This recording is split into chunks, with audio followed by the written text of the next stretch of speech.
6 down, 6 to go, and the boys at Hoonigan are trying to make it trois victoires as the Fords hit North America.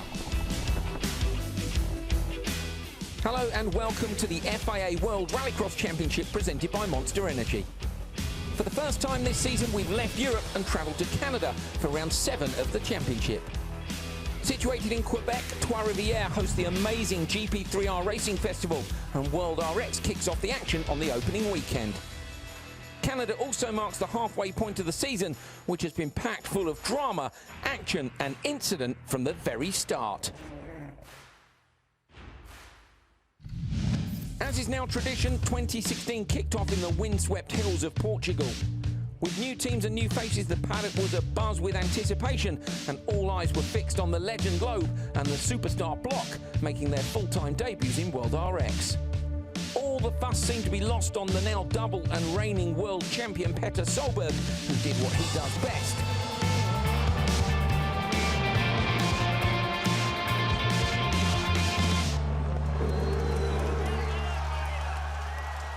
A legendary circuit deserves legendary action, and RX stunned the German crowds. Semi-final 2 was one of the most exciting races in RX history. It was like reading the pages of a comic book.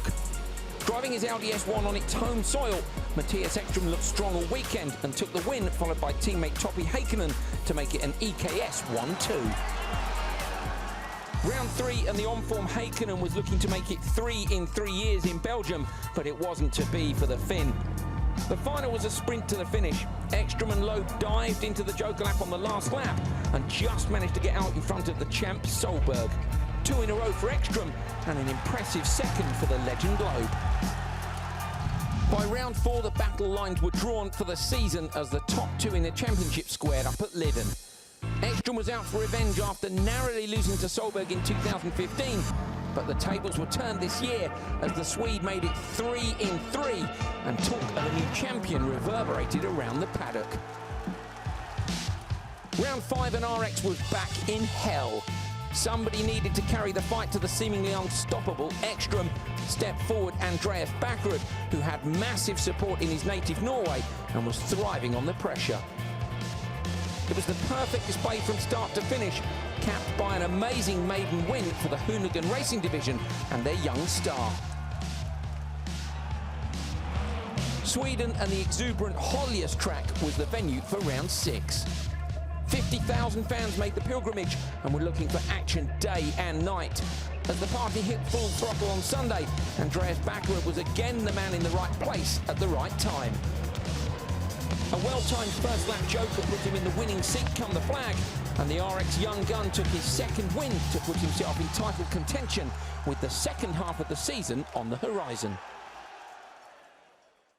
Here are the championship standings at the halfway point in 2016. Matthias Ekström leads by a slender 5 points over Petter Solberg. Andreas Backerud moves up to 3rd following his back-to-back victories, meaning Sebastian Loeb drops to 4th. The world champ Solberg's last victory was way back at round 1 in Portugal.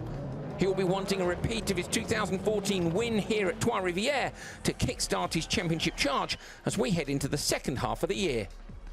It's been very hard, for sure, to winning the first one, and after that, we saw Audi have been very hard, and then now it changed a little bit. The Ford with the Hoonigan division have been very hard, so obviously we have to work all the time, and I hope I will be back again now to win. But it's so small details. I missed a gear in Höljes, and that's enough to miss out for the final. From the start. So, but now I really want the victory. It's the longest start line in the championship. It's 450 for 75 meters. Then you're coming into a twisty, and also the gravel section is quite loose. You can't cut corners here, and you have to be very smart with your lines. We saw that last year. A lot of people they hit the wheel off, but I've been away from them, and I will stay away from them. Ekström definitely is the one I have to beat. I want to get more points than him here, and but we know the Peugeot is improving all the time. Ford have been very impressive the last 2 races. And Christopherson is on the pace like we saw in Höljes. So hey, this is not an easy race, but if you get a very clean start, clean race, I think it can be a good possibility. EKS have a more healthy lead in the team's championship, but take special note of the Hoonigan Racing division in 4th spot. This is the team's debut season, and they've developed the Ford Focus RX specifically for World RX. Canada sees Hoonigan on their home continent and riding high after wins in Norway and Sweden for them and the Ford mark. Sweden was such a great event. Coming here to Canada, I've never really made it to the podium and made a very good result, which I've been very happy with. So it's a different feeling. Yes, I bring the positive vibes from the last 2 events, but I still need to do the job. I need to be on it, and I need to want it more than everybody else. We're in a better off position than I really expected, with it being a brand new car and brand new team, you know, and for me a whole new championship. And really that's attributed to his points. I've had some bad luck and, you know, some mechanical issues this year, so I'm not sitting anywhere near where I wanted to be. But overall, I think that we're in a good place, and I think the car is getting more consistent, and we're not having as many mechanicals as we had in the beginning of the year. And that's just racing, you know. Some of the competition that we're competing against, they've been here with these cars for, you know, 2, 3, 4 years to get them to the level that we are competing against. So it's just going to take a little bit of time for us, which is fine. But, you know, for Andreas to be already, you know, 3rd overall and winning 2 events, we're far beyond where I expected in the first half of the first year with this car. It's not far up to either Petter and Matthias, but you know, those 2 drivers are some of the best drivers in the world, delivering in every practice, qualifying, semi-finals and final all year. I've never proven that before.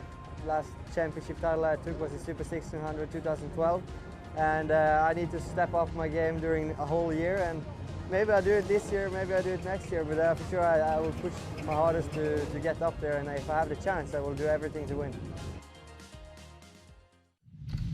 Here's the track preview presented by Ion Cameras.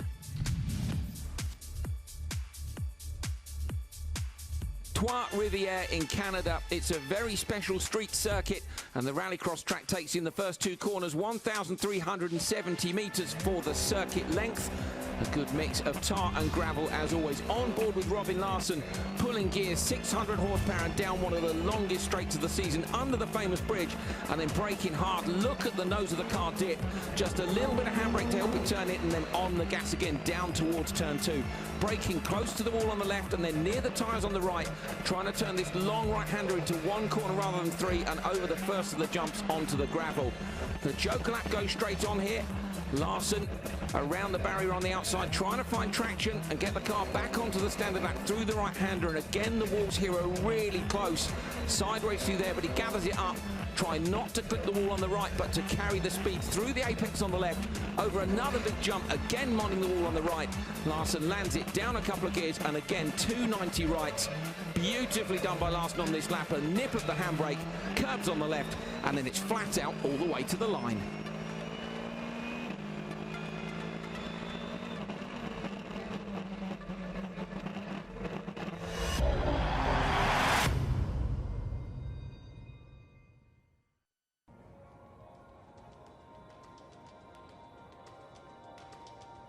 Coming up, we've got highlights of the action from qualifying 1 and 2, the best of the action from qualifying 3, Q4, we find out who makes the top 12 cut, then it's the World RX Supercar semi-finals live, the RX Lights Intercontinental Cup final, and we finish with the one that really matters, the World RX Supercar final. World Championship leader Matthias Ekström got off to a great start as Q1 got underway, but his luck didn't last long. The Swedish star picked up a front right puncture, making the Audi S1 very tricky to drive. When he eventually jokered, Kristoffersson and Baumanis both passed him, with Kristoffersson taking the win. Kevin Eriksson won the drag down to turn 1 in race 2, but he outbraked himself and let Backerud through to the lead. Topi Heikkinen came close at the Joker lap exit, but double event winner Backerud held on to the flag. Timur Timizyanov continued his run of good form this season with a lights to flag victory in race 3. The Russian went top of the timesheet so far, with Ken Block showing increased pace in the Focus RS RX behind him. Reigning champ Petter Solberg got a trademark rocket start, showing his intent as he took the lead in the final race of Q1. Niklas Gronholm suffered a spin off one of Trois Rivieres' tricky jumps, and a struggling Timmy Hansen moved over to let his teammate Loeb pass. Solberg was unchallenged out front, took the win, and with it, the fastest time in Q1. Q2 started with 2 lights to flag victories. Robin Larsson took a win after being disqualified from Q1 for contact, while Ekstrom won his race, this time puncture-free. Sebastian Loeb got the best start in race 3, while his teammate Hansen was bottled up in traffic. Hansen wanted to joke up, but when Markland chose to in front of him, he changed his mind and nearly got collected by Ericsson. While Loeb went on to take the win and go fastest so far, Timmy's misery was compounded when he clipped the wall on the gravel section and retired on the spot. The final race of the day confirmed the pace of the top 3.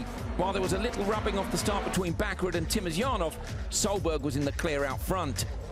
The Russian kept Petter honest, the champ was sideways, Timmer was tidy, and Bakarud was chasing and threatening the top 2. They finished in that order in Q2 and for the overnight standings. Petter Solberg, that must feel like almost the perfect day here in Canada. It is actually almost the perfect day, except for a small problem in the first seat where we didn't have a 5th gear just from the start, and that's it. The rest I used four gears, and luckily it didn't explode. Then it's about using your head and try to stick into it, and you just do the same thing all the time, and it went very well anyway.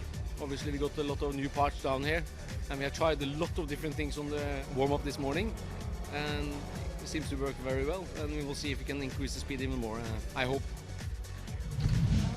Solberg top qualifier then overnight, 100 points, 2 qualifying heat wins. Timosyanov second, Bakarud, Loeb in 4th, Kristoffersen, Haken and Ekstrom Markland the top 8. Currently inside the top 12, Kevin Eriksson, Ken Block, Yannis Baumanis and Niklas Gronholm. Timmy Hansen, the biggest of the names, looking like he might miss out.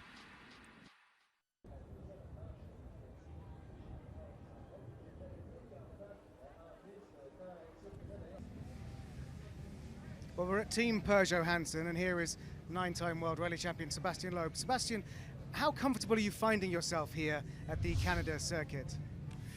Feel better. First part of the weekend was complicated. In free practice we were searching a bit for the setting. It started to be better in the quali, so now it's okay. It's very hard to fight with everybody. Petter is again very fast, but okay, it's not too bad for the moment. In terms of this circuit, give us an idea if the long straight suits you, if the technical section suits you, or if it's difficult. Yeah, I would say the balance and the handling of the car is good. The long straight suits a bit better at the moment to the strong engine of Petter, and so we struggle a little bit. We have to work. We know where we have to work. So, except of that, I'm happy. The car is going well now, so we have to continue to fight. Okay, very good luck for the rest of the weekend, and hopefully see you in the final. Thanks, Sebastian. Now, not quite so good times over this side of the garage. There's some damage on the back end of Timmy Hansen's car. There he is talking to his brother Kevin. Timmy, great to see you here. It was a tough day Saturday. Talk us through what happened. Yeah, really tough. We had a mechanical issue in the first, so I was running behind Petter. He has been so fast today, and when I got out behind him in the start, I felt like he's the right guy to be behind, and I was able to keep up.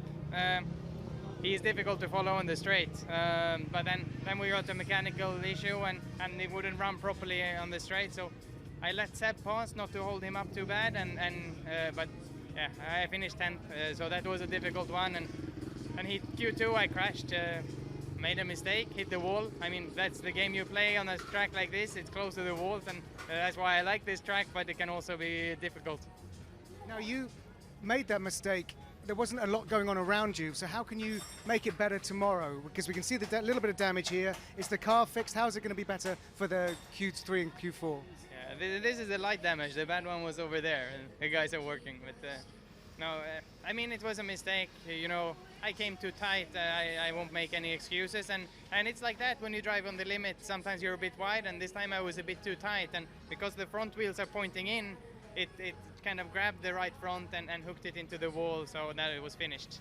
Well, let's hope we see you in the final. Would that it were so simple. Thanks, Timmy. Thank you.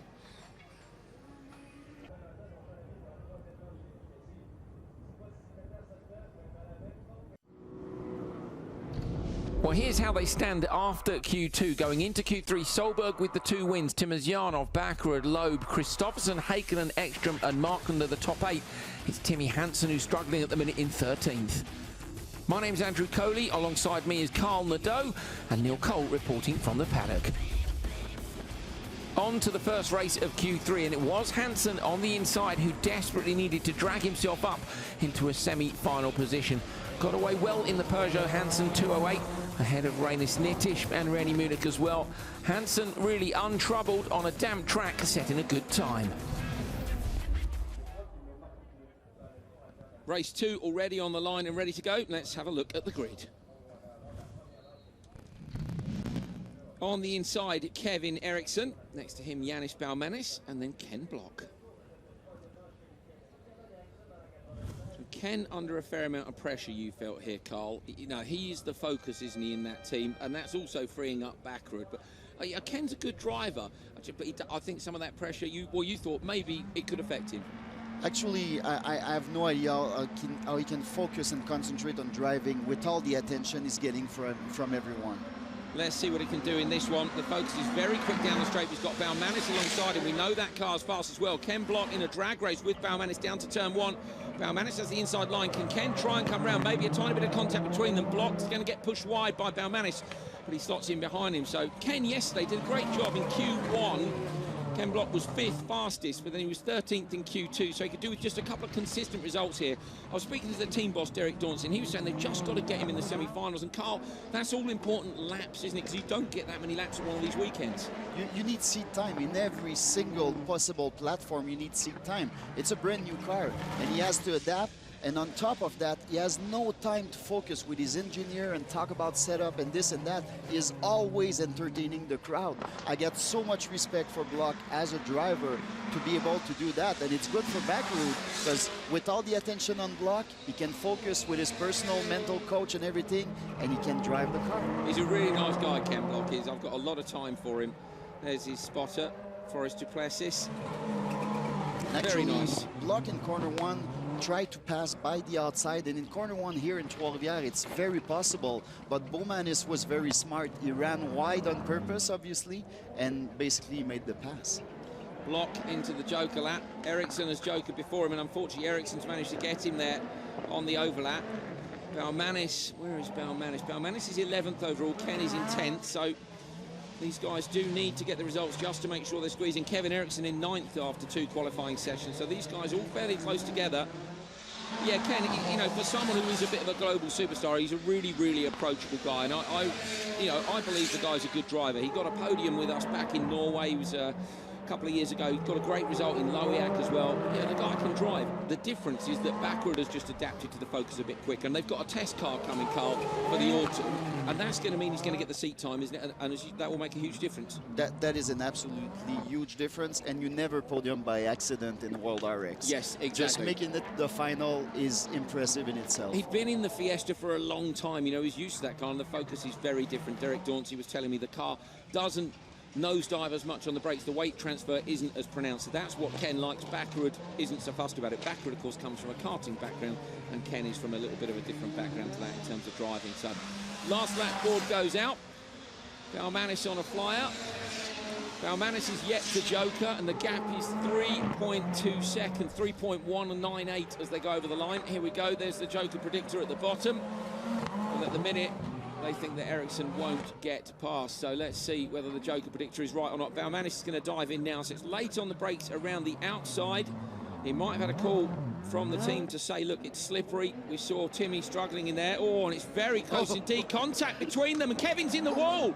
Contact between them. So Baumanis, just that tiny bit of contact has ended with Kevin in the wall. I think that's a racing incident. They were side by side.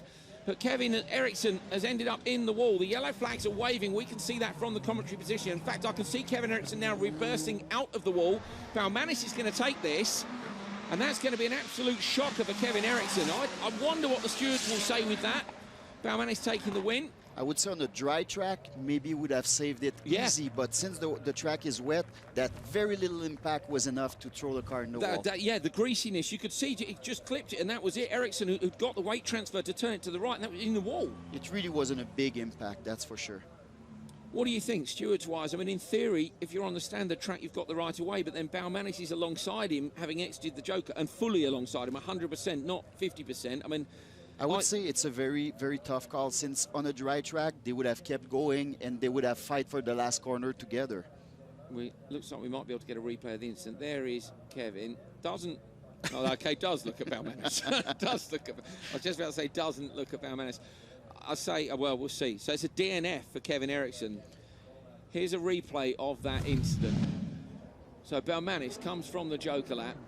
A little bit of opposite lock, patient on the throttle. Eriksson, there, I see Baumanis has come out with a lot of speed, but I mean, the question is, did Baumanis use Eriksson to turn in? Eriksson was pretty much on the racing line. Not Eriksson, but Baumanis.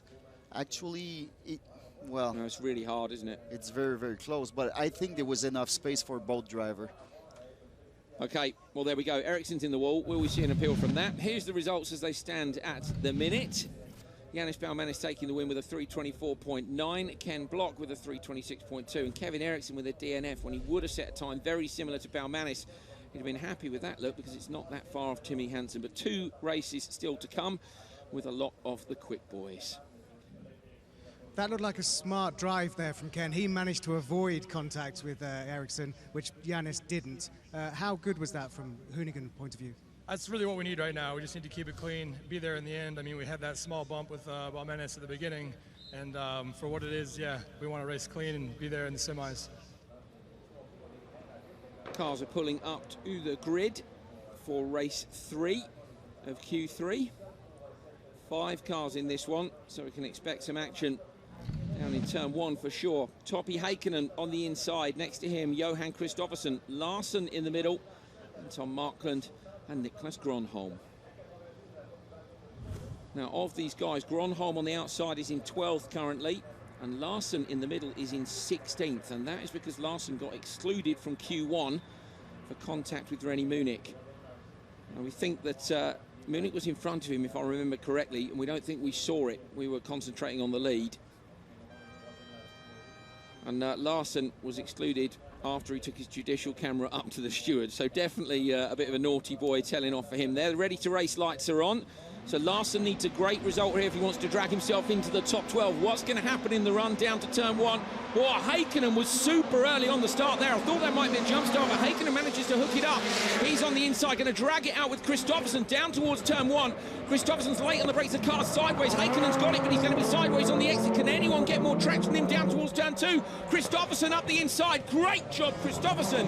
Manages to take the lead from Heikkinen. What a move. And what a challenge between Larsen and Heikkinen. They were very, very close to have a bad contact, and the corner 2 is really a big funnel, so it's one at a time.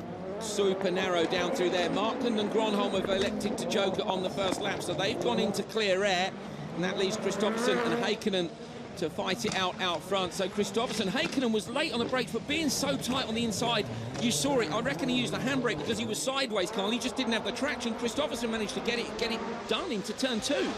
It was a very fine line between being over limit, locking all 4 and not making the corner, but those guys have so much experience, they could save it. They've gapped Larsen massively. I don't know what's happened to Larsen. Larsen's 2.3 down after 1 lap, so I wonder if Larsen's got a problem. Let's see whether or not he falls into the clutches of the cars behind or not, but Kristoffersson leading from Heikkinen. Heikkinen into the joker lap around the outside, so Heikkinen thinks he's faster, and Larsen is going to get past, but Larsen, of course, has yet to joker. So he's way out in front. So Heikkinen then has got a good gap. These 2 guys joking in the first lap again. Heikkinen out in front of them. Larsen's chucking the car. It doesn't look slow, does it? No, he seems to be really, really quick.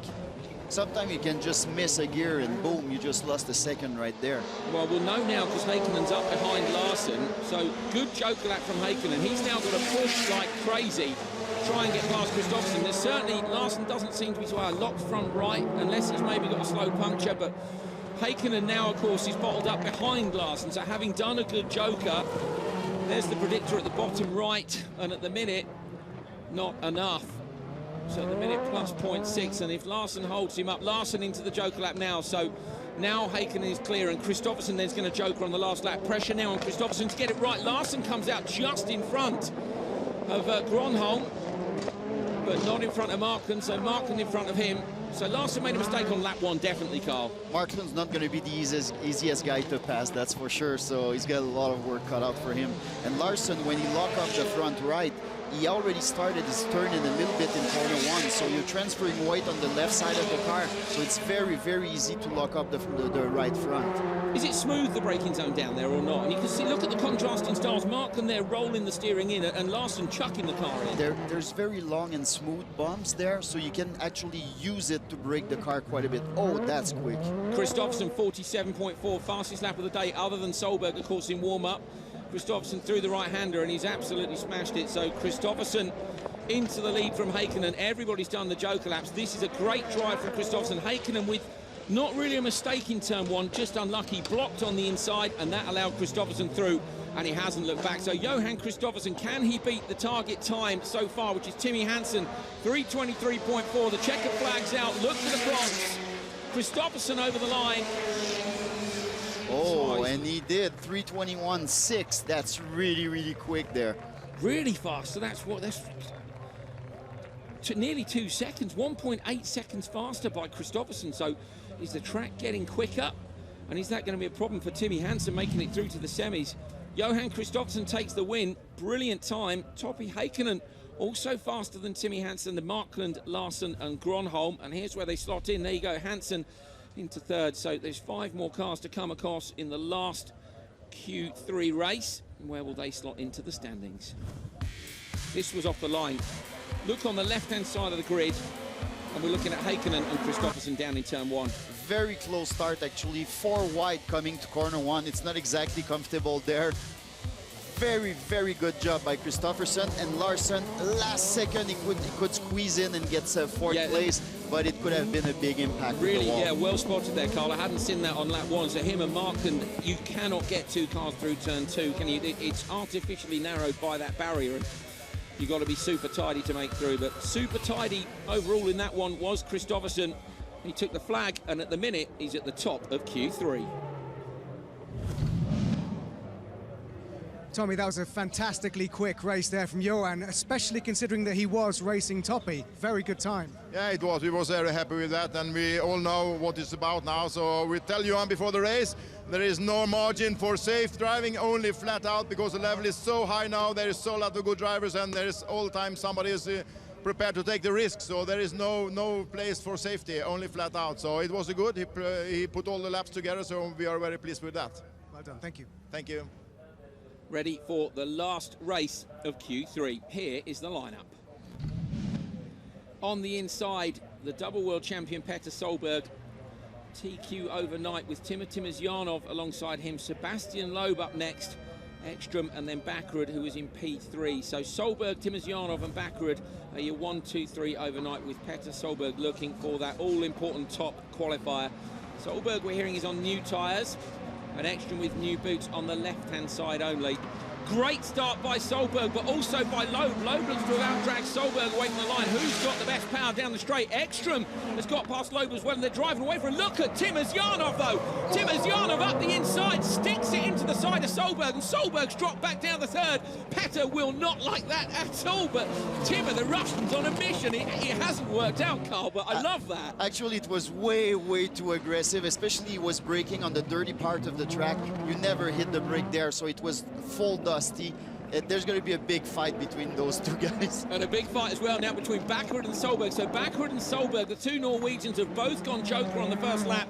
Solberg, of course, because it didn't work out down in turn 1. That leaves Sebastian Loeb out in the lead. Behind him, Matthias Ekstrom, the current World Championship leader. That's the only part of the track that's a little bit dusty. And Solberg now behind Backerud. Yesterday, Solberg was quicker than Backerud. And Backerud, when we spoke to him, we had a quick chat yesterday after Q2. Backerud said he needed to find a bit of pace to get on a line with Timosyanov. and with Solberg in front. He's got to now because he's got Solberg behind him.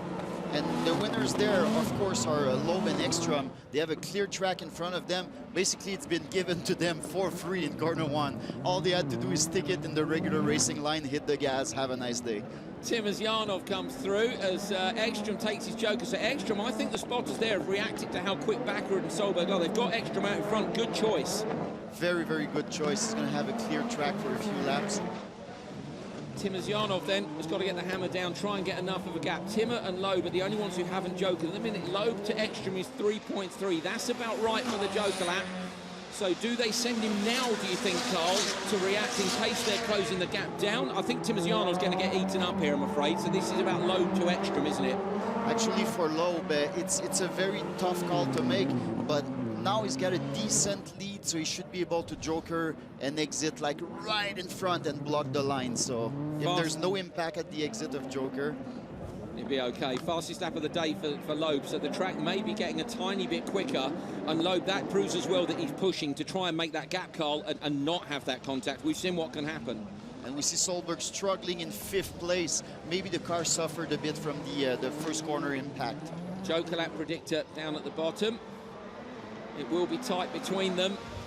Loeb sees the last lap board. Timosyanov behind. You can see how fast Timmer is. That was maybe a bit of a mistake, I think, in turn 1 to be that aggressive. But, you know, if you want to win, Carl, you've got to go for it sometimes, haven't you? Yeah, I'd rather see a very aggressive driver than somebody sticking it in 5th place with a big smile. So. Me too. Good on Timmer. We've spent a fair bit of time with Timmer this weekend. He's down at our hotel. There we go. Fastest lap of the weekend for Timmer. 47.1. Into the joker lap goes Loeb. Loeb trying to find the traction. He's got it. He's got it. And look at Timosyanov. Timosyanov, well, Petter will not like that because, of course, it was Timmer that got him down at turn 1. These guys are on it all absolutely flat out. Look at the difference as well in driving style between Timmer and Petter there. Petter sideways. Timmer really, really tidy. And obviously, Solberg would like to give a few little taps to remind him that he shouldn't, but he doesn't have the speed to catch Timmer. Loeb takes the checker flag. What's the time going to be? It's a 3:21.8, so it's not enough to beat Kristoffersson. Kristoffersson is going to win Q3. There's Erik Farr and Loeb's spotter. And to the right of him, we can see Susan Hansen and Kevin Hansen. Loeb cruising round towards the end of the lap. They've got to do the whole of the rest of the lap. I'd like to see I'd like to hear from Petter really after this one. I know we can't, but I don't think he's going to be over the moon. So Sebastian Loeb with the win from Matthias Ekstrom. Backward, Timosyanov and Solberg, who got really stuck in turn 1, and it has cost them. Look, it's put them 7th and 8th. Loeb goes 2nd, but the winner of Q3 is Johan Kristoffersson. I wonder what the standings will be after that. Of course, Petter Solberg was top qualifier overnight. Timosyanov actually didn't get a great start, but watch him down to the braking zone. Yeah, he tried to make up for his start under braking, but he was way, way too far when he decided to finally hit the brake. He did 3 cars there on the brake, but you could see really, unfortunately, Petter he used as a brake, didn't he, in the end? And maybe that's the only reason he got it turned in. So a bowling bit naughty. game at Grand Prix de Trois-Rivières. It is. It is. Glad to see them all get to the finish all the same. A little bit of aggressive racing in World RX. That's what we come to expect. There was Solberg trying to block Timosyanov off, but Timmer has been quick this weekend. He might be the only man to challenge Petter. We'll see. Behind you's Timosyanov. From your perspective, what happened there? I don't know. I was in front. But what more can you say? He just hit me off, you know. I got very bad back, so I have to go into the doctor. But from the impact? Yeah, it was unbelievable. Just a massive push, you know. And I did once, and then it happened one more time again. So I don't know what's the point, you know. You only destroy for yourself, you know. That's the only thing every time, you know. I try to tell him, you know. So if you stayed smart there, you know, I've been 1st and 2nd and drive very fast. Now we're 4th and 5th, you know. So, very disappointed, you know. So, because I know the first start line is not so good, you know. So, and then I had quite good anyway, and so I'm not happy with what he did there, you know, and still don't get any penalty for him or nothing, you know. So it seems like it's okay. You can just drive into somebody. Before you go and get your back checked, how's the car? Car damage on the back, yeah. So take it straight in now and fix it.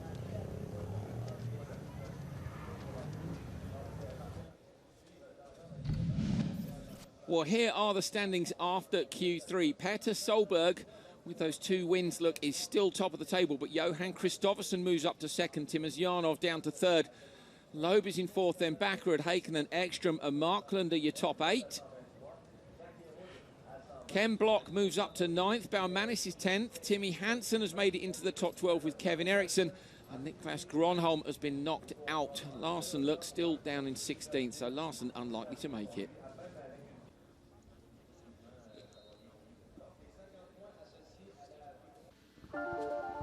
So some fantastic slow motion pictures for you to have a look at here from Trois-Rivières. And this is the last pair of right-handers, 290 rights, calm the dough. It's important, isn't it? And we've seen different styles. Some people can smooth this out into one corner, and other people are having to make it 2. 2 drivers are pretty much apart from every other drivers, and it's Sebastian Loeb and Peter Solberg. The guys are extremely smooth, like there's no correction whatsoever. They just pitch the car, and they don't throw too much angle to slow the car down. They're very, very good in those corners. And there's Matthias Ekstrom, you can see with a little bit of brake just to check the car up and get it to turn in. The walls here are so close, and I think that does play possibly into the rally driver's hands. We saw Solberg yesterday was really, really quick. Here's Ken Block, still learning the Focus RS, RX. Lovely, rear end of the car moving around. Ken Block has so much attention from the fan this weekend. I have no idea I can concentrate in order to be able to drive the car at those speeds between the wall. It's absolutely impressive. Yeah, he's having a lot of photos taken. It's almost a home event here for Ford. Ken Block and of course Backward as well. Here's Solberg again, and look how low the front end of the car is here. Weight over the front and the rear end just moving, Carl. A really lovely touch. Yeah, he's using the weight transfer pretty much to perfection. I love the way he can pitch the car, and he doesn't exaggerate the angle. So he found a way to maneuver that car that nobody else does. Interesting to see whether or not he can make his tyres last. Bit of smoke. Timozianov saying that he'd followed him around the circuit and seen the smoke coming from the tyres, and he doesn't think he can make them last. I mean, Petter had a nice argument about that yesterday. There's Heikkinen in the sister car to Ekstrom. Heikkinen hasn't had the results he's wanted so far this season. Still second place at Hockenheim, but took him to a spotter yesterday and feeling a bit happier. Here's another guy, Larsen, who was spectacular around that double right car when we watched him pre-practice on day 1. Yeah, very aggressive there. He's got a very nice line, and those corners are not really used in road racing, so they're pretty much cleaning up the track and putting rubber on to get grip later. Indeed they are not. So just the one of the 2 right-handers is the last corner of the standard road racing circuit, and of course the road racing to start next weekend. So it's the drifting and the rallycross that's laying down the rubber. On this occasion, Sebastian Loeb, the 9-time World Rally Champion, and Carl, again, some attention around this guy being French in Canada. Yeah, some attention there for sure, but he's very focused on driving, so he doesn't spend too much time with the fans. Very interesting to see how Loeb gets on. His first visit, of course, to Trois-Rivières.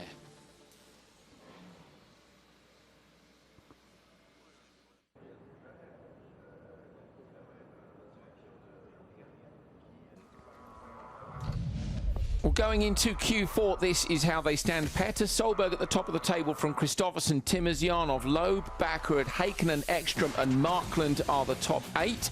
At the minute, Ken Block, Hansen, Eriksson and Gronholm are in, but Yannis Baumanis was disqualified from Q3 for that contact with Kevin Eriksson. Well, the first race in Q4 saw Eriksson and Baumanis going head-to-head again. This time Eriksson got the better at the start, but it was Baumanis who got the cleaner exit when it came to the joker laps. No contact, the 2 of them going through for a clean race. Baumanis, unfortunately, despite a great performance in this one, won't be going any further this weekend. Race 2 already on the grid. Let's see how they line up. Ken Block on the inside with Niklas Gronholm and Reinis Nittisch. So Block here up against a couple of the younger drivers. Ready to race, he's on already. It should be a quick start away. The Focus we know is fast. How fast are the reactions going to be of these 3? It's fairly long holding the end. Good start by Nittisch and Block. Gronholm, I felt, was just slightly tardier on the lights there. Block's got the inside here, Carl. It's a long run down to turn 1. very comfortable position for Block. He can defend corner 1, and he didn't sacrifice the race line, so for him, very, very quick exit for corner 2. So great job by Ken Block. Nitish around the outside of Gronholm and managing to hold on to that second place. Gronholm slightly sideways off the jump. Gronholm there looked to me like he was braking for the standard turn and then changed his mind for the joker lap, and that means it's a slow joker lap. If you're going to go to the joker, you've got to commit to it. Yeah, but actually Nitish could have slowed him down a little bit, so might as well go for joker right now. Maybe lose half a second on the entry, but he might make it up later. Yeah, fair point. Nitish has got to brake for the inside turn, so maybe he's got to check the car up as well, not to run into the back of him. Now, Block wants to get the hammer down here. Go on, what have you spotted, Carl? He's moving the car around a little bit. Yeah, there was a lot of correction in the two right-hander on the asphalt, and usually if you scrub too much speed by over-correcting there, you're sacrificing the whole straight line, and it's long in Trois-Rivières straight. It is very, very long indeed here. Nitish going with Block. Block at the minute is in 9th place, so he had a 5th in the first qualifying session, then he was 13th and 11th, so needs to set a good time. I think he'll make it through to the semi-finals, which he'll be very happy with, because semi-finals, anything can happen. Yeah, big time, and hats off again for Block. He's been working triple duty the whole weekend with the medias that all are after him big time, and the fans, it's just crazy. Yeah, the fans love you look at all the tents of the World Rallycross, and half of the people are in front of Block. And Block obviously is popular in North America, but from a Canadian point of view, he's popular up here as well. He's a superstar in Canada. It's just crazy. A lot of people who don't know what rally is, they don't know what drifting is, but at the end of the day, they think Ken Block does it all. And yeah, he's actually really good. Well, really well put, Carl. Exactly. He's kind of a phenomenon outside of motorsport, isn't he? Yeah. Which a lot of these drivers aren't. So a different thing for Ken to deal with. Handling the focus nicely. Him and Nitish yet to take the joker lap. Gronholm is now only 2 seconds behind Nitish, so Gronholm, who jokered on lap 1, turns out it's a good decision, it looks like. Yeah, I think Block's going to be good to exit the joker lap in first, but it's not going to be with a big margin, that's for sure. No, and I think Nitish is going to get dumped down to 3rd place. Nitish at the minute is in 13th, so he's right on the cusp, and it's Gronholm who's in 12th. So Gronholm, if he beats Nitish here, that might be the difference between semi-finals or not. And Gronholm moving the car around just a little bit on the brakes at the end there, and you can hear the tyres protesting through that very fast right-hander, Carl. It is a quick corner, and there's a slight dip on the asphalt there, so if you don't take the corner right, it might upset the balance of the car going to corner 2. So if you want to stay on it and not sacrifice any speed, you need to take it perfect. He does indeed come out in front of Nitish, so Nitish down into 3rd, Block leading. That's the benchmark time in the bottom right corner, 3:25.4 for this session, Q4. It was a 3:21.6 last time for Kristoffersen, so it gives you an idea of how quick you need to go. Be going really fast. What's Block going to do? It looks like a pretty decent time, to be fair. 3:22.0. So 3:22.0 would have been enough to win Q1 or Q2, so we have to assume that the track is a bit quicker because today than it was yesterday, because Kristoffersen was so much faster too. But Block there with a great time. What's going to happen as the rest of Q4 plays out? Result then, Ken Block with a 3:22.0. That's your new benchmark. Niklas Gronholm in 2nd and Reinis Nitish in 3rd. There they slot in overall. Big difference, look, 7.8 seconds between Ken Block and Rennie Munich. The quick boys still to come. Off the line, Carl, down towards turn 1. Nicely done by Block. Very good start by Block and Nitish, but Block has the better line for corner 1. So for him, it's just hitting your brake mark right. And of course, Gronholm tried to follow Block, but Block was actually very, very good. He did a few mistakes during the run, but on his last lap, the last 2 corners that are right-hander that lead to the front straight, he actually did them very, very close to perfect. Tidy joker lap as well. We saw a few people running wide last time. The track was maybe a little bit wetter. Now we're yet to see if that dryness is going to make the difference to the lap times. Ken, it's a very good time. You must be pleased to book your place in the semi-final. Yeah, I mean, I felt like I had the speed this weekend. I've just been making little mistakes and had some bad luck and got caught in some really bad dust yesterday, which really screwed me up. So, but that felt good to finally get a good start and be able to lead, you know, from beginning to end. So I think the time was good. It will be. See you in the semi. Thank you. Q4 race 3. Here we go.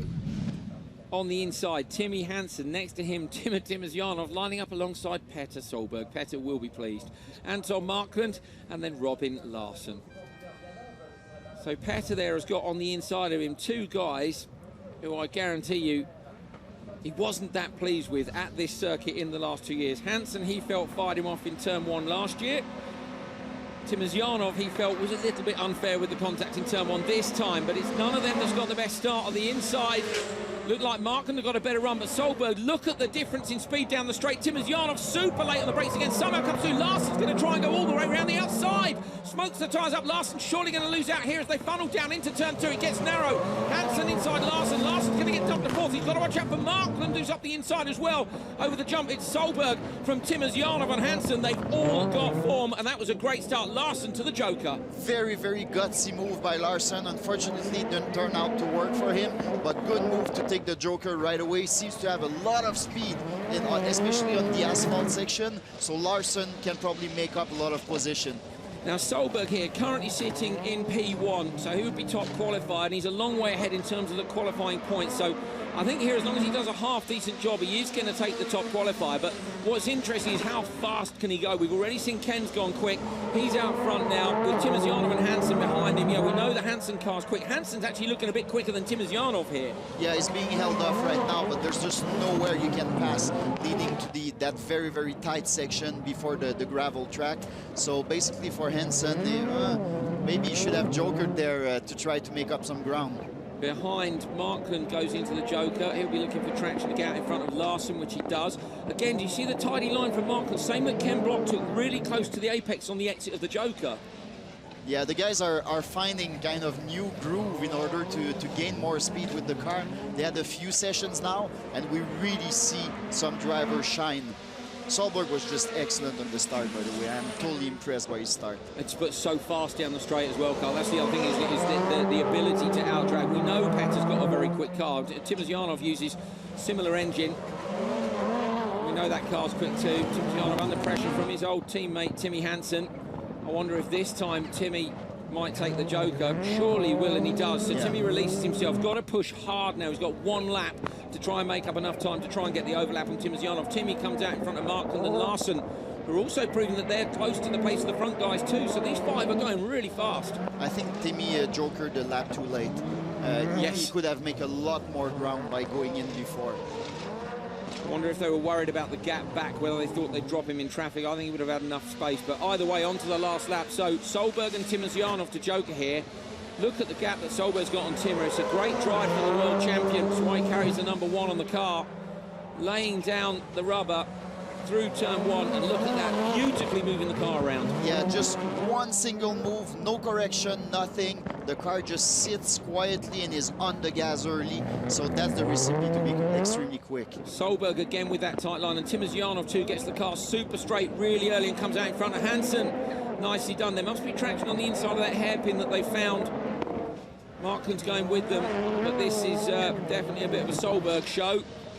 The Joker was a lot more slippery this morning, and the more the track dries, the faster the Joker lap is.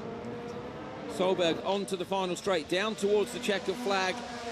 Target time is 3:22.0 from Ken Block. It's a 3:20.9, so Solberg with a 3:20.9.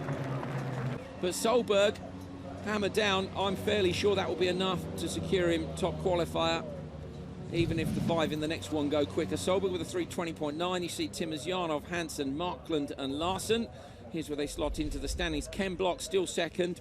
Timosyanov third, Hansen fourth. We've got a race on our hands this afternoon.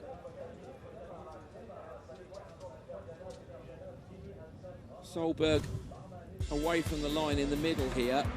Seemed to find good traction. Timur lost out, didn't he, just initially at the start, but then down the straight again. Look at Timur, super aggressive on the brakes between Markland and Hansen, and Larsson almost with around the outside.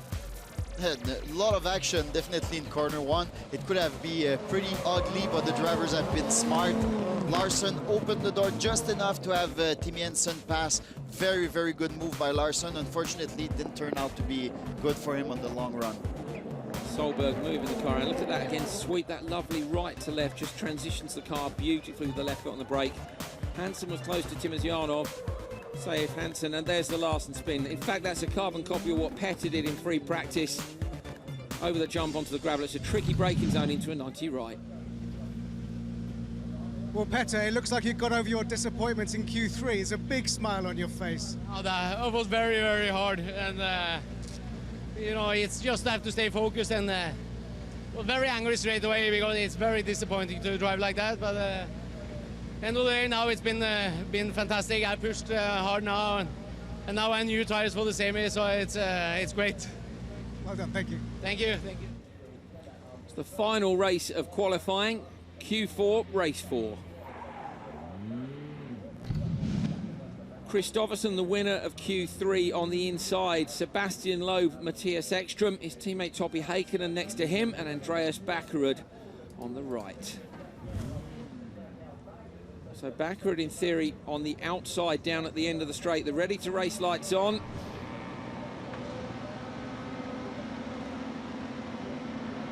Pretty long hold, even start. Best start by Häkkinen, maybe. Häkkinen with Backerud trying to shut the door into the left-hander. Loeb into the side of Kristoffersen. Ekström squeezes Loeb across as well. It's going to be a braking race down towards turn 1. Kristoffersen. Ekström trying to come around the outside. Häkkinen as well. Ekström there has been hampered by Kristoffersen. Moves across. He's worried about contact. And Backerud comes from 5th to 2nd. What an amazing job. Backerud decided to completely into the lead. change Sorry, his line. Carl, into the lead. Backerud takes the lead. Very, very smart move. He was completely on the outside. When he saw that there was a lot of movement and contact, he went straight for the inside line, and he ended up 2nd place, and boom, 1st place right away. What a great drive.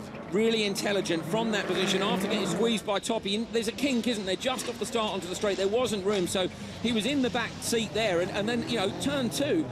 Amazing to move up to the lead as well, so he's really caught the others napping here, and he knows that the car's quick because we've just seen a good time from Ken Block. So, you know, are we going to, maybe they've just tweaked the focus and found something.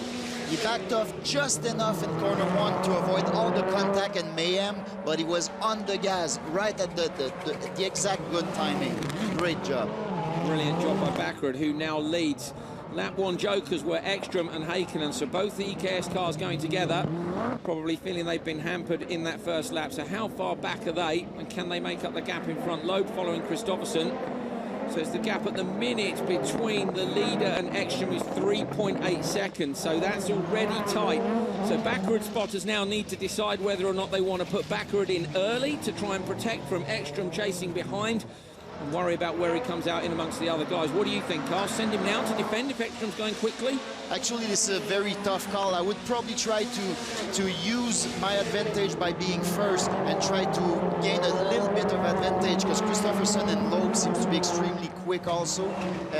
Tough call, but Ekström is sliding a lot. You see a lot of smoke coming from his tires, so I don't know if it's the last time he's using that specific set, but he's using it. He's using them hard. Solberg using the tyres hard as well. That was a question that Timoziano was asking yesterday, was can Solberg continue with the sideways style and still make the tyres last for the fight in the semi-finals and the final, of course. Backerud, the gap was 3.7, it's now 3.6, just under 3.599, so Ekström is taking a 10th off Backerud in each sector. We've got 2 sectors on the track, and he's taking a 10th a sector, so Backerud, is he going to go? Well, he's going to have to go soon. As Backerud, suddenly Kristoffersen's right up with him, so Kristoffersen having a look as Backerud got a problem. Loeb now's all over the back of Kristoffersen as well, so these three are in a train together. What's the gap? Back, the gap's 2.5. There's definitely an issue at the front. Ekström's caught up to 2.5, so a problem for these guys. Backerud is going into the Joker, and Kristoffersen taking Backerud on the brakes into the Joker. Loeb goes too. Backerud's on a go slow. Looks like he's going to stop. The Focus has had a problem. Ekström, Backerud's gone from 1st to 5th. Häkkinen looking up the inside of Loeb. Häkkinen up the inside of Loeb on the brakes. He's going to turn in. They're going to put them both in the barrier. So Häkkinen and Loeb. Loeb manages to release himself. Häkkinen's going to spin the car around Kristoffersen over the jump. Carnage lap. What happened to Backerud? What happened to... Obviously a problem, but, you know, he backed them all up, and that was it, into Ekström. And Ekström's going to take the final checkered flag of Q4. What's the time? It's a 3:22.8, so it's Solberg who takes Q4. And Ekström there, maybe with all the action going on, held up a little bit. And I think that's going to see 3:22. It's going to see Ken Block in 2nd place in Q4, which I think is his best qualifying performance of the World Championship so far this season. Great drive by Ken Block, but this one was all about Backerud. Ekström taking the win from Kristoffersen. Backerud showing in 3rd, of course, after Loeb and Häkkinen had that spin after the contact. on the exit of the Joker. Ekstrom slots in third. Great drive, Ken Block. Has to be said, brilliant. Petter Solberg takes Q4, but Block in second from Ekstrom. Timmy Hansen, Chris Jofferson. Those 6 guys, to me, are the ones you need to be looking at for the win later this afternoon. Heikkinen squeezes Backrud, but let's watch Backrud from the back. Oh yeah, focus your attention on Backrud. That at some point he's going to back up, go for the inside, but he waits, boom, on the gas when everybody's sliding around and bouncing on each other. And there he is, perfectly placed in corner 2. First car goes wide, and here he is, smooth sailing to first place. Brilliant. Chris Jofferson got really sideways, didn't he? This is where the contact was. So Backrud there knows he's got a problem, and he's been got. But then if Heikkinen, it was after this, went up the inside of Loeb, and there was a spin. There we go. Action-packed Q4 final race. Matthias, that was a very dramatic race, but it looked like your strategy was perfect with the early Joker. Yeah, felt all right, but I was a bit concerned that I had a puncture. I had a very hard hit in the gravel section, but it was okay run. Looking forward to the semi-finals. We'll see you there. Thank you. Thank you. Well, the crowd enjoyed that. An absolutely brilliant way to wrap up qualifying, and very much looking forward now to the semi-finals this afternoon. Here are the final standings for qualifying. Solberg winning Q1, Q2 and Q4 to take the top qualifier spot from Timazyanov, who I think maybe has the pace to take the fight too. And Chris Jofferson won Q3. If he can drive like that, he could go for it too. You can't count out Ekstrom, Loeb or Backrud. And Ken Block on the performance in Q4, brilliant by him. So Heikkinen in 8th place. Mark Linden, Timmy Hansen, Niklas Gronholm and Kevin Eriksson all make the cut, so they did well to get Eriksson's car repaired in time for Q4. Nitish, Munich, Baumanis and Larson are done here in Canada.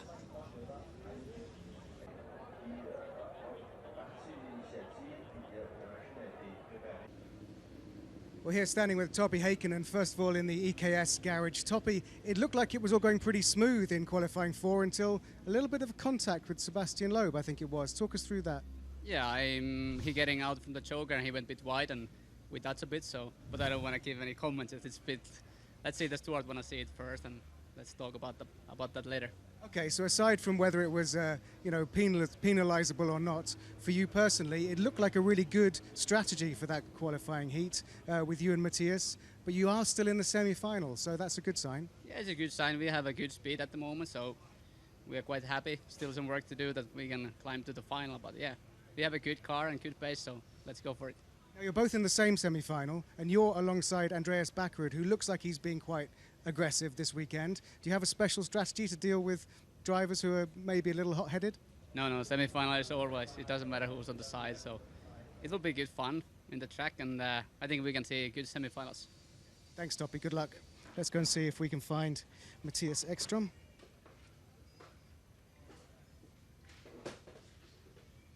Yeah, just through here, obviously looking at some data and onboards from the last qualifying, doing some analysis. Sorry, Matthias, if we could interrupt.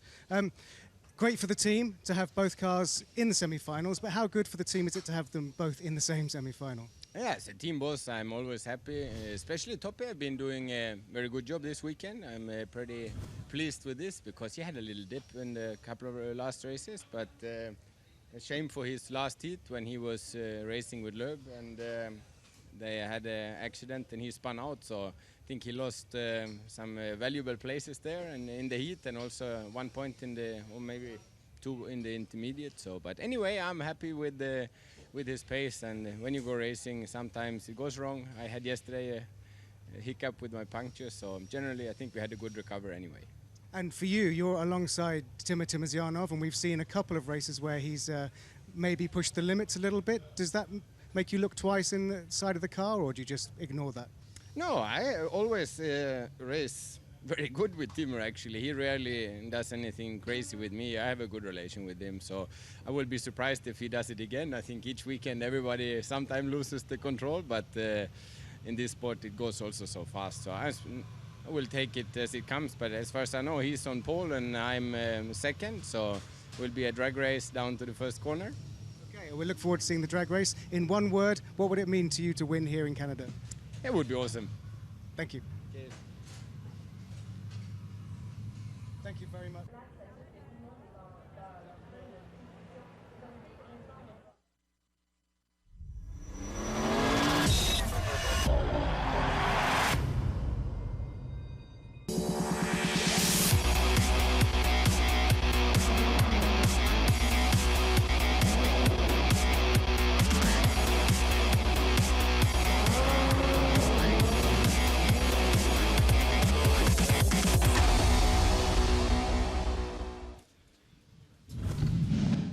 Well, hello from Trois-Rivières in Canada. You join us just in time for the semi-finals and the final. And this is a new one for World RX. That's the trophy being delivered by helicopter. We are upping our game. I don't quite know how we're going to get over this one. Maybe someone can skydive in with it next time. But either way, brilliant to see the Canadians dropping off the trophy in such fantastic style. I wonder who's going to be picking that one up later on today. My name is Andrew Coley. Alongside me is Carl Nadeau. Reporting from the paddock, as always, is Neil Cole. Carl, exciting racing so far. The guys are getting ready for the semi-finals. I can't wait. Yeah, people have been pretty aggressive on the track. Actually, we like to see that. It's always exciting. Timurzyanov did an amazing attempt to pass that unfortunately didn't work as good as he hoped. But yeah, it's a great show so far. Wonder what he might have a crack at in the semi-finals.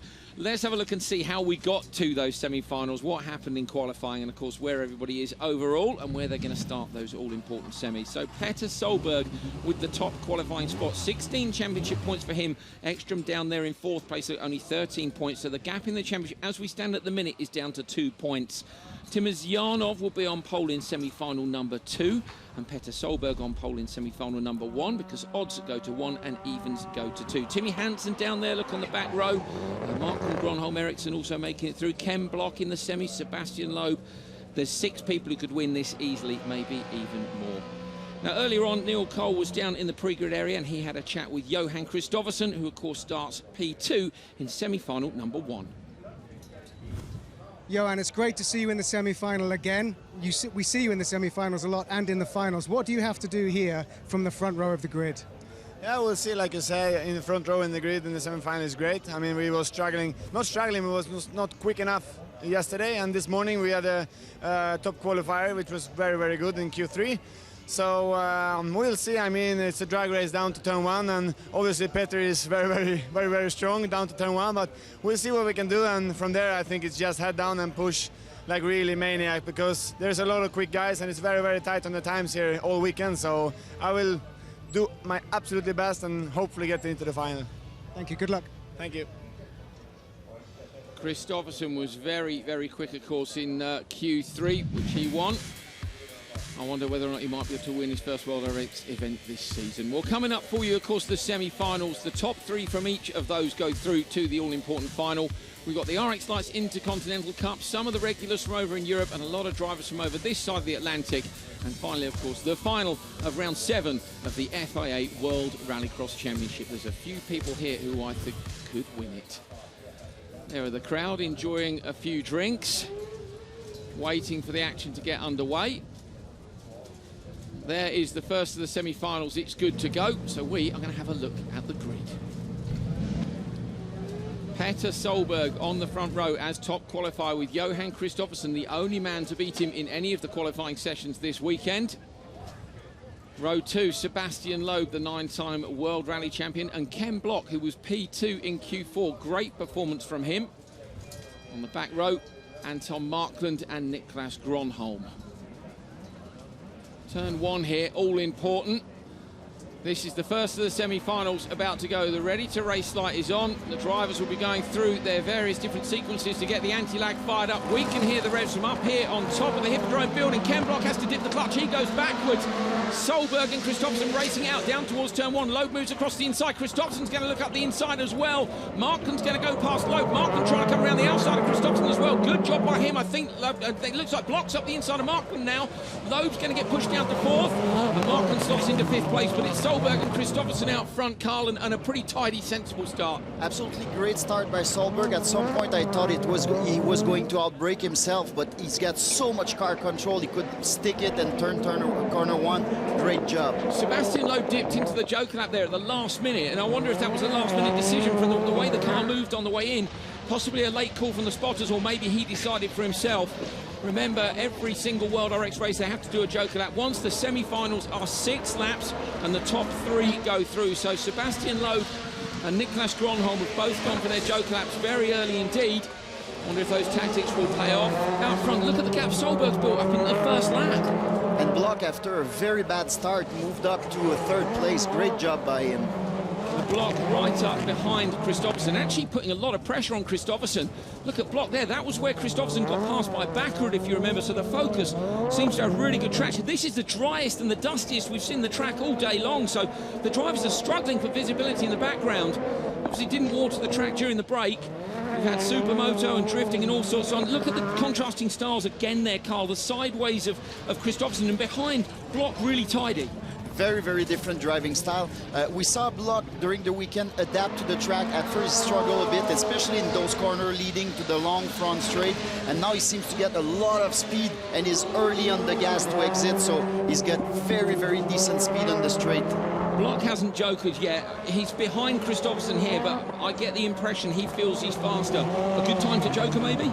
Honestly, it's time to dive there, because if he starts fighting with Kristoffersen, he's got too much to lose. Bang on the money, there we go. So Ken Block into the joker, a little bit of handbrake on the inside. Look at that straight line that all the drivers have been taking. That's a real adjustment from earlier in the weekend. He comes out in front of Sebastian Loeb. So he gets out in front of Loeb, who's jokered already. So great move by Ken Block's spotting team. It felt at first that he was scrubbing way too much speed, but his exit was very, very good. So, and let's remind that the Joker was pretty slippery during the whole day and the whole weekend. And now it seems to have a lot of grip. So maybe you can enter the Joker faster and carry the speed there. So I think he might have scrubbed a bit too much speed. Petter Solberg, we've got information he's on new tyres. We knew he tried to save a set during the weekend. Tim Zianov was saying Solberg smoking the tyres up. He won't be able to make them last. That's Gronholm out. So Niklas Gronholm has retired out in the gravel section of the track somewhere. This looks like it's still, yeah, okay, so yellow flag's being waved through the narrow section at the back. So that must be where Gronholm's car is stranded. Oh. The front three still to go.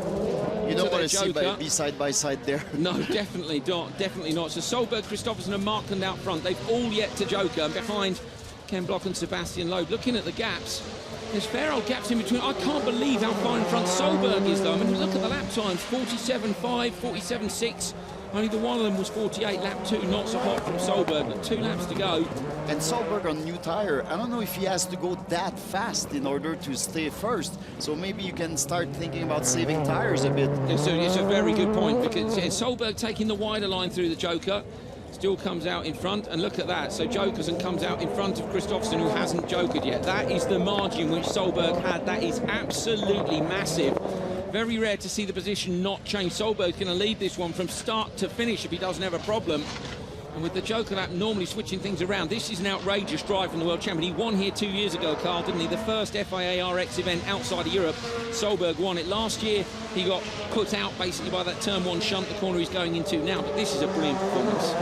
And before that, we saw a lot more smoke coming from Solberg's tyre exiting the corners, and he seems to be a bit more careful. Problem for Block. Problem for Block. Sorry, Carl. So Block, broken suspension. So front right suspension. We were just about to wonder whether or not he might make it through to the final, but front right suspension hanging off the Focus RS RX. I wonder if he clipped that barrier on the inside, which Timmy Hansen clipped on day 1. So Loeb comes out, and that's Markland has managed to joker in front of Loeb as well. So Loeb hasn't really been on the pace through there, and it doesn't look like he's going to make it through to the semi-finals.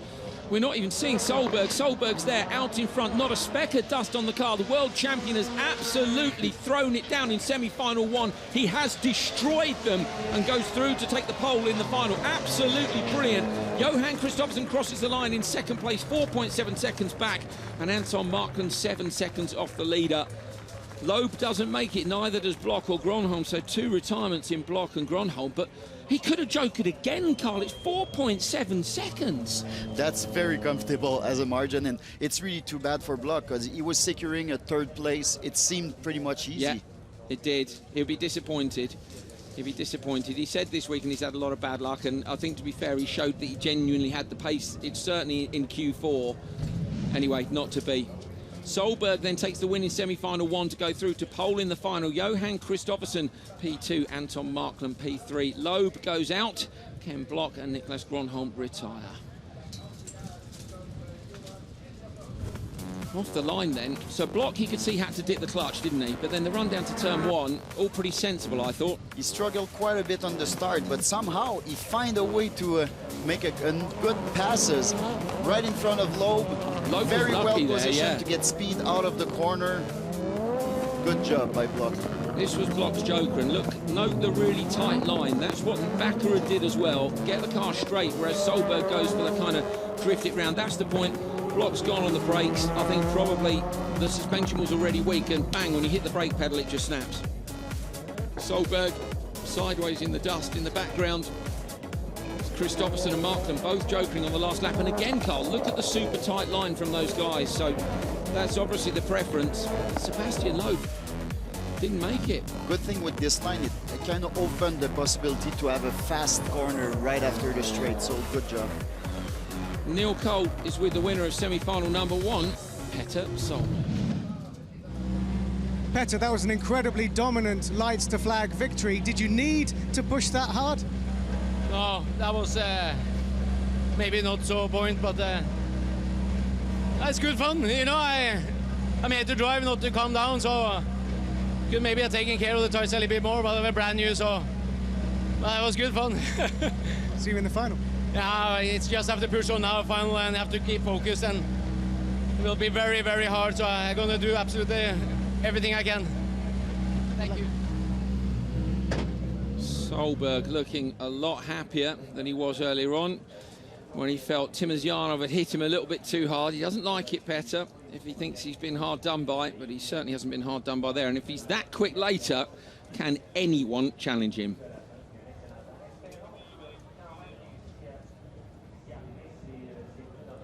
Well, Ken Block's being recovered down at the end of the straight. And Niklas Gronholm as well. I didn't see what happened to Niklas, did you? I mean, All we saw was the front right wheel was pretty much out of shape. Here's another look at the start. I wonder if we'll see. I think personally probably contact with various parts of the track for those guys, because I didn't see any clashes between them. Look for Loeb in the background here as they're going to turn 2. So Loeb now has already found himself nearly in 5th. Yeah, Block somehow has managed to shut the door. Markland can see that it's getting narrow. And look at Loeb. He almost gets buried in the barrier on the right-hand side, but manages to hold on. Very, very dusty. Well, Neil Cole has managed to grab another one of our drivers. He's with the Russian, Timosyanov. Of course, gave Petter Solberg something to think about earlier on today. Timosyanov, you're in pole position for this semi-final. What can you do, and what's your take on what happened in the qualifying? Main thing is now for me to start to be first into the first corner and continue to drive faster in the front of other guys. I saw that it's a dusty a little bit now, and yeah, I need to be in the front. Qualifying was finished good for me. I was lucky in the end. Missed 2 qualifying today, but still I'm on 2nd position, and I'm pole on semi now. Okay, thank you. Good luck. Timosyanov saying, you know, about the dust, I think it's a valid point. Suddenly the visibility's tricky and there's no runoff here. So you can't, you know, another track, oh, I've gone wide, never mind, I'm a little bit on the grass. You run wide here and it's game over. Yeah, the walls are welcome people. Yes.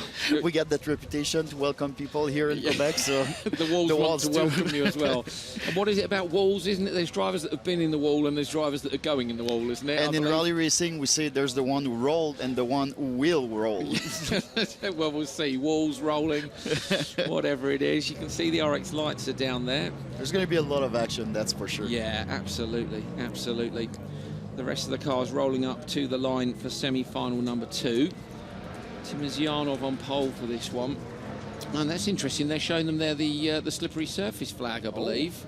So I wonder if... we haven't seen anybody drop oil or anything on the track, so it might be just dust. Yeah, which seems a bit odd, doesn't it, in rallycross? But I mean, maybe the guy's from a racing background, he just wants to be sure that he's told everyone it might be slippery out there. I think you've got to drive on the gravel bit.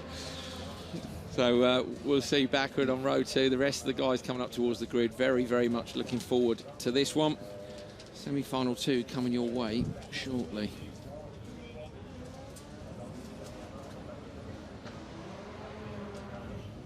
Well, the cars are on the line, almost all of them. 4 out of the 6 lining up for semi-final 2. Let's see who they all are. On pole, Timozyanov, keen to get out in front and not be in that dust. Matthias Ekström alongside him. He's won a few times this year already. Backerud, a double winner too. Topi Heikkinen would like to take his first win for EKSRX. And Timmy Hansen, who got stuck in, of course, in the semi-final last year, further back than he'd like to be on the grid. Kevin Eriksson, I'm sure, will be relieved to make the semis after retiring in one of the qualifying sessions earlier today. Timozyanov, Backerud and Ekström down into turn 1. This will be exciting, won't it? Marshals are off the grid. Here we go, green flag. Look for the ready to race light underneath. Here we go. Anti-lag on. Got to get those starts hooked up. 3,500 horsepower off the line, and Timozyanov with the worst start. Backerud straight past him. Timozyanov's gone backwards. That's a disaster. Heikkinen is following Ekström down towards turn 1. Backerud having a look up the inside. The rear of the car moves because it's slippery. Timmer now's got to do something very special to salvage a result from here. Hansen, 3 into 1, won't go through there. Timmy, into the side of Kevin Eriksson, but he makes it through. Kevin Eriksson comes off worse, so it's Ekström leading from Backerud and Heikkinen. I wonder if Timmer might go straight to the Joker. Decides not to because Toppy's gone there, so Timmer through the dust on the inside, but it's Ekström who leads. It's going to be tough for the drivers with all the dust in the infield. The slightest mistake, you don't exactly see where your lines are, where the good track is, so it's very, very tough. I'm disappointed about Timmer, really disappointed, because I believe that he could have taken the fight like he did with Backerud in Norway. Could he possibly have got near Petter? I say I did believe. Now we've seen semi-final 1. I'm not actually sure anyone can get to Petter at this event, but I don't know where the difference is in his performance. Ekström and Backerud out front. The focus is looking better since Q4, isn't it? Since Ken Block's great result in Q4, both the cars seem to be a little bit more hooked up. And Ekström proved to be extremely fast over the season. Ekström's wide. Oh, no. Ekström's wide. Backerud takes the lead. What happened to Ekström? Ekström front left, we think, is off. So Ekström front left. Timozyanov sideways after contact with him. Ekström then's had a disaster. Backerud leads from Timozyanov, and Ekström now needs to get out of the way for his teammate Heikkinen, and he does. He moves over. Poor Matthias Ekström. So the front left tyre is off Matthias Ekström's car. The gap in the World Championship was down to 2 points. Solberg won the first semi-final. Petter Solberg is going to take the lead in the FIA World Rallycross Championship. Hansen is being held up by Ekström there, and was that payback for previous that those two guys have got? Ekström now behind Eriksson, so Ekström is gone. Ekström is at the back of the pack. This is about Backerud and Timozyanov. So Timozyanov, after a disaster of a start, could get back towards the front row. And here he is in second place, and the more surprised driver is Backerud. He's running first, clear track in front of him, so very good day for Backerud. I wonder what Timozyanov might do. Timozyanov hasn't joked, and Timos to me looks quicker than Backerud. Yes. He needs to get on that front row, Carl. He's got, if he wins this, he goes to the front row. If Backerud wins it, it'll be Backerud who's on the front row. So Backerud's quick through there. It's already exciting. I hope there's not going to be too much mayhem until the end of the final, so the cars will be there. We want to see racing, don't we? We want to see them racing. We don't want to see too many people retire. So that is a disaster for Ekström. I didn't see any contact for him. Just maybe bad luck. And Eriksson's probably going to have some visibility trouble behind. Timozyanov in second place. So looking at the gaps, Backerud to Timozyanov is 0.6 of a second. Heikkinen is 2.8 off the back of Backerud. At the minute, Heikkinen could win this, having jokered already, and they're going to wait till the last lap car, so they're desperate to try and build enough of a gap. I think Topi Heikkinen might go through to the front row of the grid here. And actually, Backerud and Timozyanov have two very different driving styles. Backerud seems to be a lot smoother, while Timozyanov seems to be aggressive, like he's pointing the car, and he's got a very different driving style. It's very good to have both of them in the same image. It's worth noting, it's great to be able to compare the driving styles. We've seen it a fair bit this weekend with so little runoff. When someone's brave and throwing the car around, it really does look spectacular. Kevin Eriksson in the background, look. The headlight covers are hanging off the car. It's giving it. The bonnet's right up as well, so it's kind of giving him a frown as he comes down the straight. I imagine that might be matched by the driver inside, having had the day he's had. Here's the Joker split then, Backerud to Heikkinen, and at the minute Heikkinen will just get it, we think, when they joker on the final lap. So they've got one more lap to go. They're going to have to joker both Backerud and Heikkinen. Timmy Hansen is the one who's the key here, and Timmy's dropping time.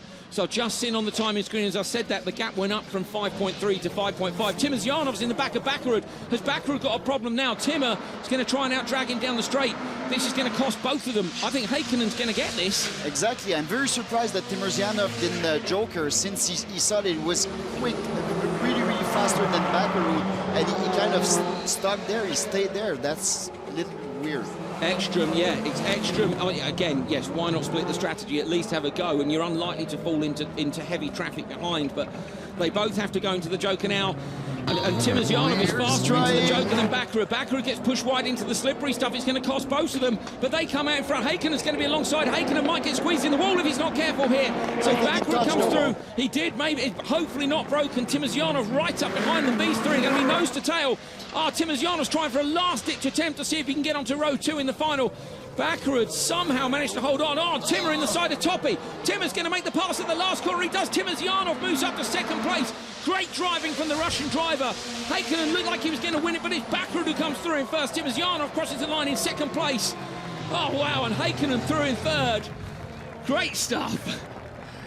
Timosyanov really doesn't lack aggressivity. I love to see a driver like pushing hard like he does, and he's pushing hard, but at the same time he's not dirty. No, I mean, even the move earlier today, it was a bit borderline, I would say, from how far back he was. But everybody loves a try. I remember the pass he did at the end of the straight in Belgium. Amazing. Andreas Bakarud takes it from Timosyanov and Haikkonen, Hansen, Eriksson and Ekstrom going no further. Can Timosyanov drive like that in the final, or can Bakarud maybe take it to his fellow Norwegian Petter Solberg? It's going to be very exciting. Well, here's another look at the start. So, terrible start for Timosyanov. And Hansen, he actually got bottled up there because he tried to go right, didn't he? And there was nowhere to go. There was pretty much no place to go. So, he tried to find an opening, but there was pretty much nothing until there, where it was very gutsy. Actually, Eriksson at the racing line. Eriksson could have shut the door a little more. Yeah, he put kept Hansen it clean, in the wall. but yeah. This was Timmer. That was the contact, I think, with Ekstrom after Ekstrom had got the puncture. So at this point, they've all realised that the likely leaders. This was Ekstrom. This was what I thought was interesting. That to me, he can't see in the mirrors in that dust, but him and Hansen have got a little bit of previous form. So he wondered, don't you, if maybe he didn't open the door. But this was Haikkonen trying to come around the outside of Bakarud. Yeah. Lucky there. He rode the wall, didn't he? But didn't hit it too hard. That was very nice, because there's a bit of sand close to the wall, and I think it really saved this car. So does Timmer push Haikkonen wide? He maybe does. I wonder if the stewards... He forced his way in. Will the stewards get involved in that? I'm not sure. I think it's enough of a racing incident they might not, but there we are, your top three. Bakarud, Timosyanov and Haikkonen. Andreas, the footwell of your car is full of dust and gravel. That was a dramatic semi. Well done. Oh, thank you so much. Hey, I don't know what happened, but we got the win in that semi, and we are in the final. Q4, I broke my gear levers, was changing the gears, and all of a sudden I had a gear nut in my hand, you know? Pulling too hard, I guess. Kid is going too hard with us. So you're going to be on the front row for the final here in Canada. Could it be a win? Well, you know, Petter have an incredible pace this weekend, and he's doing such a good job. So, you know, I will be behind him, learn a little bit. Maybe I can catch up the pace, and hopefully I can give him a little fight. Thank you. Hopefully I can give him a little fight. Maybe I can learn something from him. We'll see. Well, Bakarud versus Solberg is absolutely intriguing, isn't it? And is Timosyanov going to get a penalty? We'll find out. Maybe he will be excluded and Hansen will go through.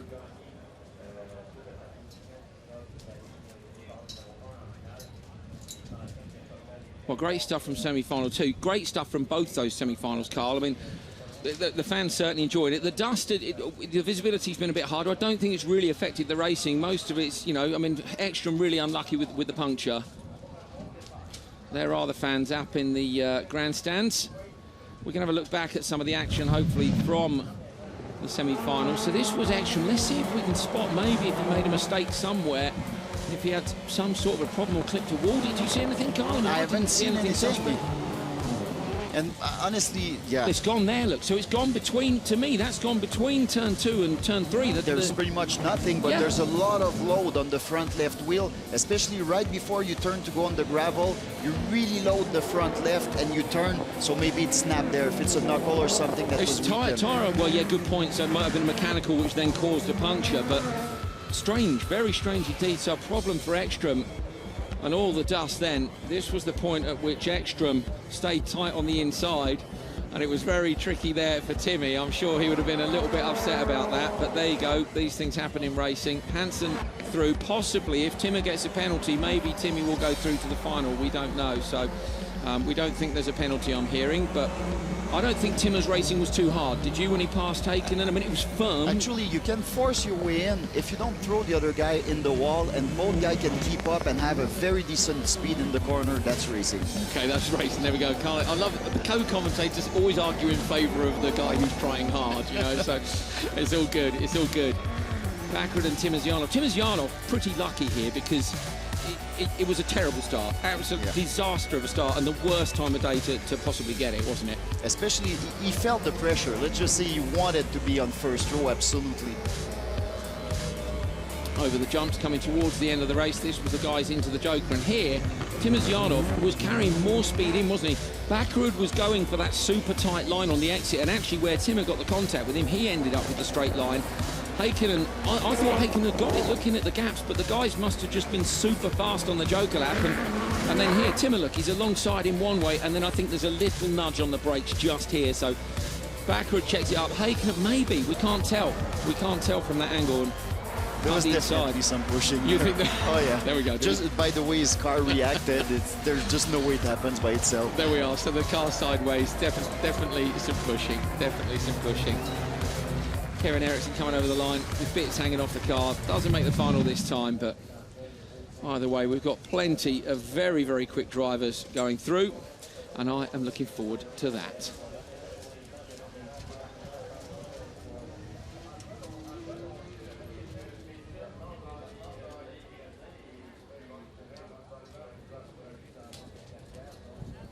Well, coming up next, we've got the RX Lights Intercontinental Cup. Those drivers should be heading down towards, they're on the grid and ready to go already. And we've got a very special guest in the commentary box. It's lovely to welcome Kevin Hansen up here. Of course, he's the reigning RX Lights champion, now driving a supercar, leading the European Rallycross Championship of Supercars. We're going to go through the grid and then we'll hear some of Kevin's thoughts. So, Mickey Weckstrom on pole from Connor Martell. Next up, Andrew Ranger and Saeed Bintouk. And at the back of the grid, Mitchell de Jong and Oliver Eriksson. Kevin, welcome to the commentary box. So I've seen you up here a few times when you've been spotting, but you excited about this final? Yeah, cheers guys. Yeah, it's really exciting to be here and to watch this RX Lights final. Well, the one to watch for me is Mitchell de Jong. So Mitchell de Jong at the back in the car which he's nicknamed Darth Vader, got the top qualifier spot. Okay, so we've got Timosyanov. Breaking news for you. Timosyanov has a problem and they need to get that car down to the pre-grid holding area as soon as possible. I know that Kevin Hansen next to me will be hoping that Timosyanov doesn't make it because Timmy will go through if he doesn't. And that's fair enough. We don't mind that. No, you know, Timmer's a great guy, and if he has some bad luck with this technical problem, then maybe my bro can come in the final. For me, it will be fine. You won't mind. Here we go then, RX Lights final, green flag at the back of the grid. Watch for Mitchell de Jong. He got the top qualifier spot, but unfortunately made a mistake in his semi-final. It's a very long hold and a jump for Eriksson. Jump for Eriksson at the back. So that's a shame. You know Eriksson very well. Yeah, we've been mates since I was 6 years old and been to Rallycross ever since, so it's really a shame. He's a really fast guy. So not had the best weekend, obviously being at the back of the grid. Have you spoken to him at all? No, yesterday evening a bit, and he had some technical problem with the clutch, and maybe that's coming back now. You know, in the light cars, it's really difficult. You need to be really close to the bite point, and maybe burn the clutch again, like yesterday. Why so close to the bite point? What's the difference with in terms of the starts? You know, it's the first time we've had a driver up here who's driven a lights car, so it's great insight. Yeah, it's really difficult to start with these cars. And interesting. Sorry, Weckstrom showing the board. So if Weckstrom jumped first, then Eriksson will get away with it. Yeah. But maybe we reacted to the yellow lights. Yeah, sure. Could be like that. Sure. Yeah, but the starts is really difficult in these cars, and you know, you have to be really close to the bite point because sometimes you need to slip away because they don't have enough power to, you know, just kick off the clutch and like the supercars. So it's really difficult. Timosyanov we're still seeing with problems in the paddock. He's cooling down his cooler there, yeah. So cooling the intercooler and blowing the dirt out of it as well, because of course it is dusty out there now. Yeah, it's really dusty. It's nothing like last year. Last year was great, but I think it's really difficult for the drivers in the dust, and maybe I got a lot of dirt in his intercooler or damaged it when in the last corner contact with Hakkinen. Okay, so the lights are back on the grid and ready to go. Third attempt at a start. We nearly went earlier on. Then we had a look at Timmer. So are they going to get away this time? And who is going to have to do 2 jokers? We know that Wexstrom's going to have to from the pole, which is a great shame. Now they're pushing Martel back as well. Maybe everybody moved a little bit, you know, when they were... Yeah, reaction. Yeah, you know, when you're watching that green light, everything you're focusing on is just something that will happen. And if there was the yellow light going off, everybody maybe reacted a little bit. You and just go everybody straight went, away. Yeah. And does that mean the clutches will be hot now and that will make it difficult to start the cars? Yeah, for sure. Will be really interesting restart for sure, guys. Very much, very much. So front row, reminding you, Mickey Wexstrom on pole from Conor Martel, Ranger and Bintuk on row 2. De Jong, the top qualifier, on the back row after a mistake in his semi-final with Oliver Eriksson. Still waiting for that ready to race light. Nervous times for these drivers. Here we go, finally ready to race. Listen for the revs to come up on the Oryx Lights cars.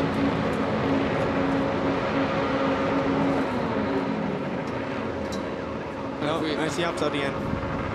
Another jump start with one of them still on the rev limiter. Yeah. Well, this is a pretty disastrous start, isn't it? So, and I think if you do a second jump start, if it's Wexstrom again, he's disqualified. So if it's him again, it's really interesting. Interesting. Have a look at. We're trying to see at the front of Wexstrom's car. You can see the jump start sensors. They're a little small square on the floor. We're hearing it's a jump for 27, which is Ranger. So that's the Canadian driver. But I see the pin there. Is it really tilted? I don't know. It does, yeah. So the pin that Kevin is talking about, you'll see at the front of Ranger's car, around 1/3 of the way across the front grille. That sticks up. They set the cars at around 12 centimetres behind that, and if you nudge it over, it's a jump start. So now Wexstrom and Ranger with double joker laps to do. And as Kevin said, if they were to jump the start again, they would be in serious trouble. Let's go. Attempt number 3 then at the RX Lights final. Are we going to go away from the line this time? Green light. It's a bad start for Ranger. Ranger goes backwards. Ranger's gone backwards. And he moves across. De Jong has come up from the back row of the grid. And down the outside, Bintuk's going to try and come around the 2 from the front row. Bintuk's trying, and De Jong's going to go up the inside. He's an undercut. We've got Rain as well. De Jong's moving up into second place, but it's going to be Wexstrom from De Jong. And De Jong's done a great job there, Kevin. Yeah, really nice job. He used the undercut in the exit of turn 1. It was really nice. Very nicely done. We've got rain pouring into the commentary box now, and it's very windy as well. The conditions have suddenly changed here. 4 guys into the yoke lap. On the first lap, why you everybody? Never see that. Why all together, Kevin? Surely that's all. Of course, we've got 2 guys who've jumped the start, so I've got to do 2 jokers. Yeah. I think you can't react to everything, and you see overtake from Oliver. Also, Oliver up the inside then. So Oliver up the inside, nicely done, manages to pass Martel. So Oliver's moved up a space. At the minute, it's been Bintuk from and then De Jong and Eriksson. So those guys, for me, De Jong, you've raced against De Jong, very quick young driver, but hasn't had a lot of seat time recently. No, it's been 1.5 years since he raced the race, and looking at him now, he's leading with the first one to done the yoke lap, so he's looking really good, and Oliver is straight behind him. You know, he has been racing lights for the past year as well, so it's really fresh in his clothes. So De Jong and Eriksson behind. In front of them, Wexstrom leading, but has to do 2 joke laps. I see now on the rear left, it's tilted, it's gone to the left, he's been touching something. Maybe the wall when it was an overtake there of Martel. So maybe a problem. We've got a car stopped in the joke lap as well. That's so Wexstrom is stopped in the From joke the lead. lap. And Eriksson moves up into second place. So Eriksson moves past De Jong. And Wexstrom, into second. So Bintuk now leading from Eriksson, but Bintuk hasn't joked. And Kevin, how long do they need for the joker lap here? I think they're around 3 seconds, 2.5 maybe, so it's really tight. Okay, we're hearing wet weather tyres are going on for the supercars. So Kevin, just a little break from the lights final. We'll keep an eye on the action, but these guys, they haven't driven any wet laps. Of course, the gravel's been damped a few times, but now they're going on to wet tyres and possibly wet tarmac. This is going to light the final up, isn't it? This is really going to be special, and you know, when you put the gravel or the wet tyres on, it becomes a little bit like gravel tyres. You will have more grip on the dirt, but you know, on the asphalt, nobody has driven on the rain here, so it could be really messy in the supercars. It is absolutely pouring down with rain up in the competition. We've got rain coming in through the roof, down the side. It's properly raining. So look at Oliver's style. It's amazing, guys. Really good driver, you think? Yeah, You he's rate really him? putting up. Yeah, I raced him a few times, but you know, he just turns the car around and puts it straight and goes straight on the power. It's really efficient on this track. To keep the wheels straight, is that what you need to find the most traction with the car? Now it's going to be interesting even more, because you see it's pouring down here in the last corner part, but the first corner is still dry, so it's really difficult for the drivers to know this. Oh, it's really, Ericsson, almost with the spin, Kevin. Yeah. These cars, normally you don't see them move around much, but now we've got slippery conditions. Obviously, everything's changing. You see, it's already sprayed. This happened in just one lap, guys. It's amazing. Whoa. Absolutely incredible conditions changing. There will be fans running for cover. We've all been in shorts and T-shirts all weekend, and now the conditions are changing. Let's have a look then. Bintuk leading by 2.5 seconds from Oliver Ericsson, with De Jong in third on 3.2. In the wet, maybe the Joker lap will take a bit longer. Yeah, he's going now into the Jokers. This will be interesting. Bintuk into the Joker. Ericsson on the handbrake really on the inside. He's got the car sideways. Bintuk runs wide. De Jong, I think, is going to get taken. Oh, Bintuk's having a look up the inside, but Oliver Ericsson is in the lead. Switch off. Good yeah, move. he does it. He does it. Brilliant move from De Jong. I rate De Jong. I mean, he did that incredible performance at Lydden Hill a couple of years ago. He did.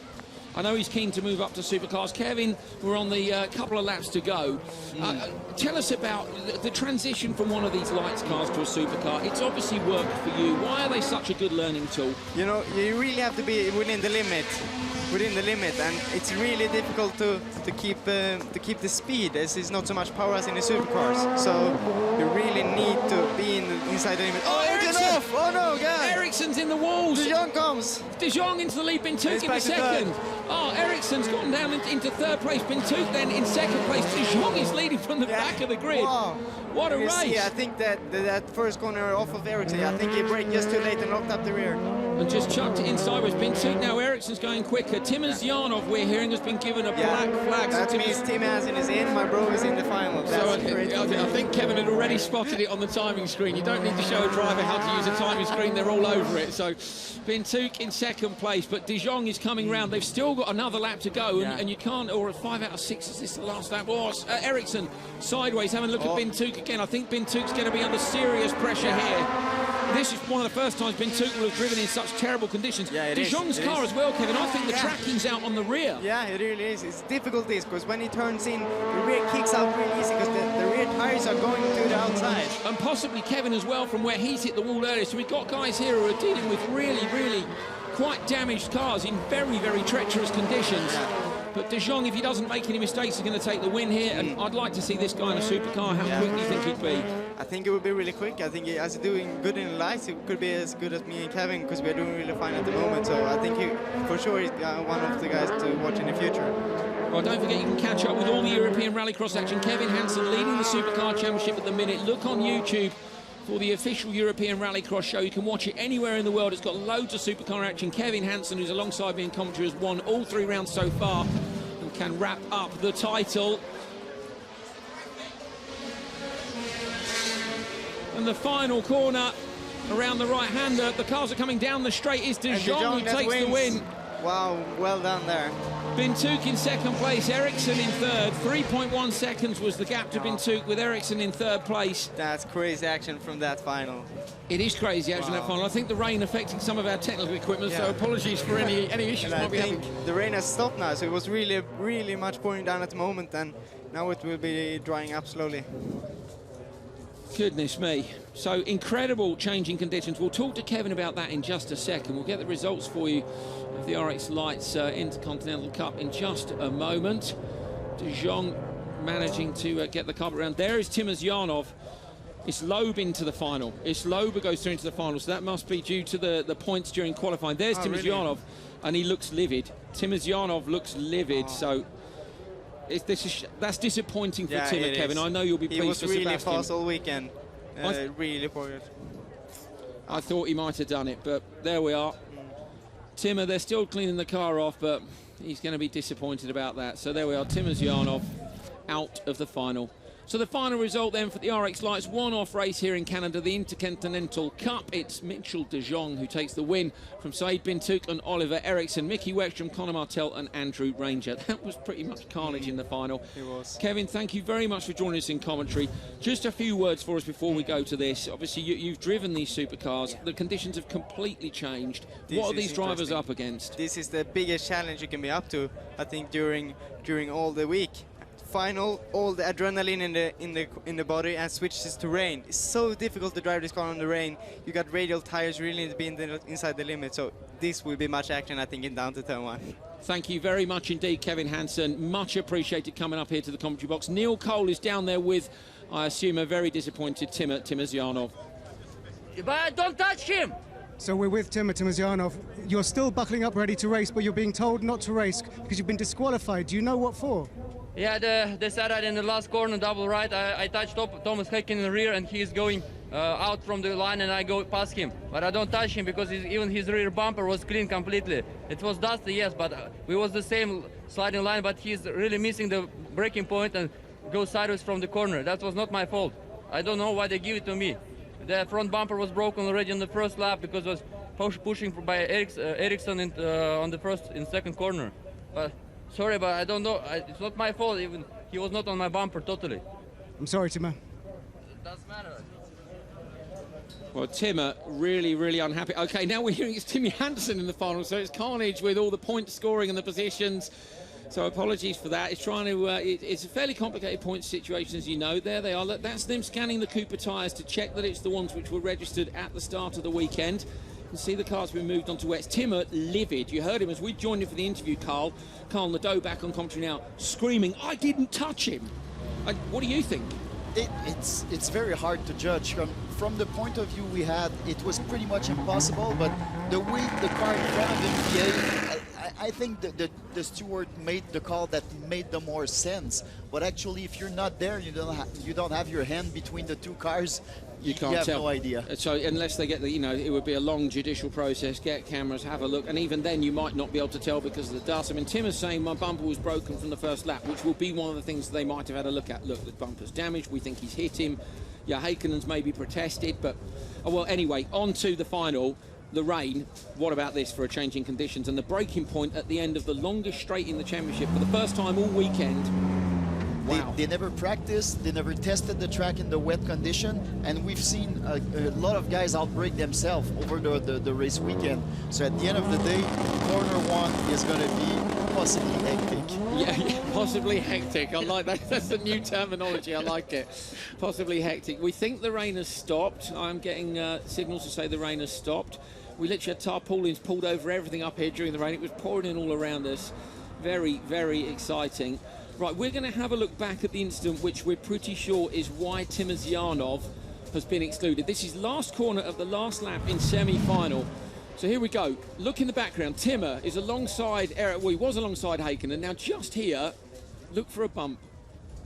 I wonder if Häkkinen had that locked up on the way in, Carl. It's hard to tell. It's very, very hard to tell.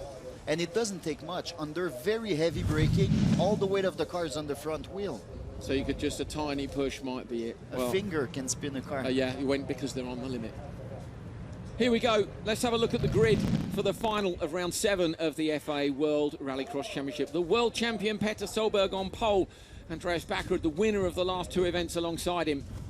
Row 2, Johan Kristoffersen would love to take the win here, and Topi Häkkinen, can he avenge the problems of Ekström in the semis? On the back row we've got Anton Markland, and Timmy Hansen makes it through because of that exclusion for Timur Timuzyanov. Petter on board. Petter looking ready to go. Rain all over the screen, all over the side windows. He looks pretty calm in there. These conditions may actually play into Petter's hands. We know he loves it. Super sideways. Here we go for the final. Green light. Few people with bad choices in RPM. Häkkinen gets the best start. It's Häkkinen from Backerud. Solberg's up the inside of Backerud. Backerud trying to squeeze Solberg across into the wall on the inside. Solberg's in the position Hansen was in last year. It's Häkkinen from Backerud. That's Kristoffersen who's come through to P3. Hansen's gone up the inside. Hansen hooks the grip up. He's alongside Kristoffersen. The car's sideways on the wing. Solberg P1 to P6. Oh, this is absolutely disastrous for Solberg, but he's got so much speed, he's going to make up ground, that's for sure. And Backerud has been very, very nice to give the position because he could have tried harder a little bit. Could have been more aggressive. So both of the VW Team Sweden cars into the Joker lap on lap 1. Häkkinen leading from Backerud. Carl, so hard to get these cars off the line. The drivers have choices. Topi Häkkinen wins the Monster Energy Supercharger Award for being the first driver into turn 1, but that was because he got the RPM and all the settings right. They can choose the amount of boost, how they're going to set the car off the line. A lot of people got that wrong because a lot of those cars bogged down, didn't they, on the start? Maybe 4 of them. Bakkerud having a look up the inside. Sorry, Heikkinen lost it on the brakes. Bakkerud's going to take the lead, and Hansen's going to go through to P2 if he's not careful. Heikkinen's going to drop another slot. He does. Heikkinen outbrake himself at the end of the straight. And great job for Hansen, who went from not being in the final to 2nd place in the final. Great job. And you were talking about RPM. They had one choice to try it right before when they warm up the tire to go to the grid. One choice. Solberg into the Joker lap in the background. Solberg has been dumped back down. He's behind both Kristoffersson and Markland. So Solberg, having been top qualifier and the easiest win I've seen in a semi-final in a very long time, finds himself in P6. But this is not over yet. We've only had 2 laps. And we saw Heikkinen make a mistake. Is Bakkerud going to make this 3 wins in a row? If he does, they're going to go nuts down at Hoonigan Racing Division. Hansen in the background with bits of the body flapping around. Look at the dirt falling out from the wheel arches as well, and they dive on the brakes, Carl. The conditions are absolutely terrible for the drivers. They need to adapt, and the track is drying slowly. So on the perfect racing line, it's going to get grippier and grippier lap after lap. But as soon as you move outside the perfect line, things can change quickly. Hansen, to me, is looking quicker than Bakkerud. I'm a little bit surprised, again, that they didn't take a Joker lap. We've seen this a couple of times today. And that's Heikkinen comes out in front of Markland, but he must be behind Kristoffersson. So Kristoffersson is up to P3, and Kristoffersson is the highest of the drivers who've taken the Joker. Heikkinen there as well is back from Markland into Solberg. So I'm wondering if Toppy's got a problem as well in the EKSRX car. Look at Markland pushing him again, the same place as Timmer was. Oh, yeah. Heikkinen's slow, isn't he? Hansen, though, is super quick. Hansen shows Bakkerud inside the mirrors, trying to go through. There's nowhere there, but Joker or follow? What do you do, Carl? He's having a look around the outside now. I think they might have enough lead so he can go for the Joker. And remember, last year, Hansen could have won the final because of the accident with Solberg. Didn't happen, but maybe this year, and he's going for Joker. Good. Here he goes. So 3 laps to go. Hansen has a gap over Kristoffersson of under 2. Kristoffersson might get out in front. Hansen does it, though. Hansen, that was all important. That could be for the win if these guys can get the hammer down. So it was 2.7 back to Kristoffersson. I'm surprised he managed to get out in front. Didn't feel a big enough gap. Yeah, and Hansen seemed to be a bit over-aggressive on the entry of the Joker. He slid a very wider than they all do, so it slowed him down. And of course, we've got Bakkerud to go in there, so Bakkerud won't know the grip levels in the Joker, and this could be absolutely crucial. We saw this in Argentina last year, where the Joker was super slippery. Every driver who went in there made a mistake, so Bakkerud... His spotter saw the other guys, though, so he's going to have the information that it's a lot slipperier than he might think. So I think he's going to slow down a bit more on entry because he's going to get the right call. And that could cost him too, couldn't it? Bakkerud goes into the Joker now. Bakkerud goes in on this lap. He's tidy. He gets the car tight on the inside. Andreas Bakkerud lights the throttle up, but it's Hansen who comes through. Hansen comes through to take the lead. Timmy Hansen, this is a brilliant drive by the young Swede. Wasn't even in the final just 10 minutes ago. Timmy Hansen now leads from Andreas Bakkerud. Absolutely brilliant. Kristoffersson in third, trying to get past Bakkerud as well. Kristoffersson may be in the back of Bakkerud on the braking zone down to the double right-hander. Very good job, and I think you were right. Bakkerud slowed down a bit too much on entry. He probably got the call. It was slippery, but he took not enough chance, basically. Well, this is absolutely fantastic by Timmy Hansen. It is a wonderful drive, but he's still got a lap to go, and we know how slippery it is. Everybody's choking now, so these are your podium finishers. In what order are they going to stand on those steps? Who's going to pick up that trophy that was dropped off by helicopter earlier on today? Timmy Hansen, what do you reckon? I think Hansen's going to go for it, but remember one thing. The conditions are so slippery that the smallest mistake, and you can either lose 2 seconds or hit the wall. Still a fight going on in the background, so Solberg's managed to get past Markland on that last lap. They're coming through the final couple of corners. Andreas Bakkerud has dropped off the back of Hansen. Hansen now's just got to slow it down. Kristoffersson is going to try and have a look at Bakkerud on the last corner. I don't think he's going to be able to get anything done, but Timmy Hansen, he wasn't in the final. He was called up when Timmerzianov was disqualified, and he takes his first win of the season. Timmy Hansen on the top step of the podium in Canada. Second place, Andreas Bakkerud. Kristoffersson comes across the line in third, and Markland's dropped it on the brakes at the end of the straight. Markland, I think, dropped it on the brakes at the end of the straight. He did. He hit the back of Petter in the background. So Markland lost it and ran into the back of Petter. Wow, but this is all about Hansen. What a job by Timmy Hansen. Carl Nadeau, that was some drive. Cinderella story for Hansen. After last year, it was very tough for him. He had to give up, and here he is standing on the top of his car. Absolutely amazing drive for Timmy Hansen, and it's a driver that people start to like a lot. Even if Canadians don't know a lot about rallycross yet, they really like the Hansen families. And they really, yes, look at Timmy, passing through out the roof. That, Timmy, is one of the drives of the season. That was brilliant. Got his start right. He runs over towards the photographers. He's over the moon. There we are. He's absolutely over the moon, and rightly so.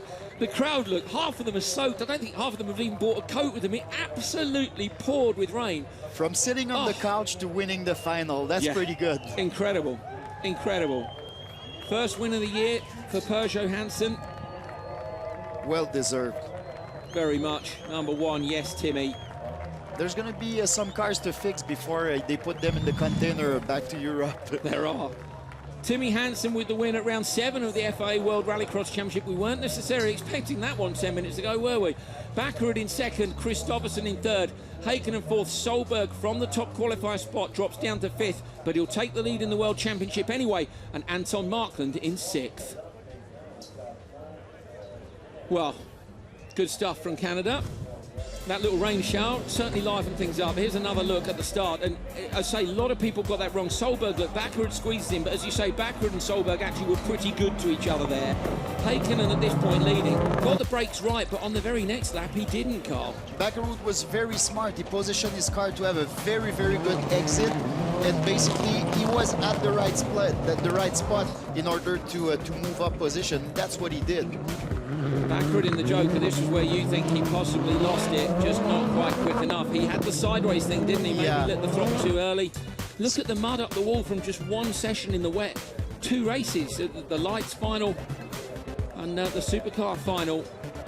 It's Hansen with the win. Hansen with the win. I wouldn't have had him as French. Merci pour le spectacle. Yes. That was absolutely great. The drivers are amazing. Thanks a lot, Andrew, again, and the whole championship for coming here. It's a pleasure to have you here, Colin. Canada. It's a pleasure for us to be here in Canada. So thank you to Canada for having us at GP3R. What a fantastic event to be at with the World Rallycross Championship. The #1 show in town on the first weekend of action here. We've got NASCAR and everything to come up next weekend, but absolutely brilliant stuff. The old Rain Max were out. Few beers on the go, beer jackets on for those who didn't have a real jacket with them, and they were treated to some absolutely amazing action. Timmy Hansen with the win.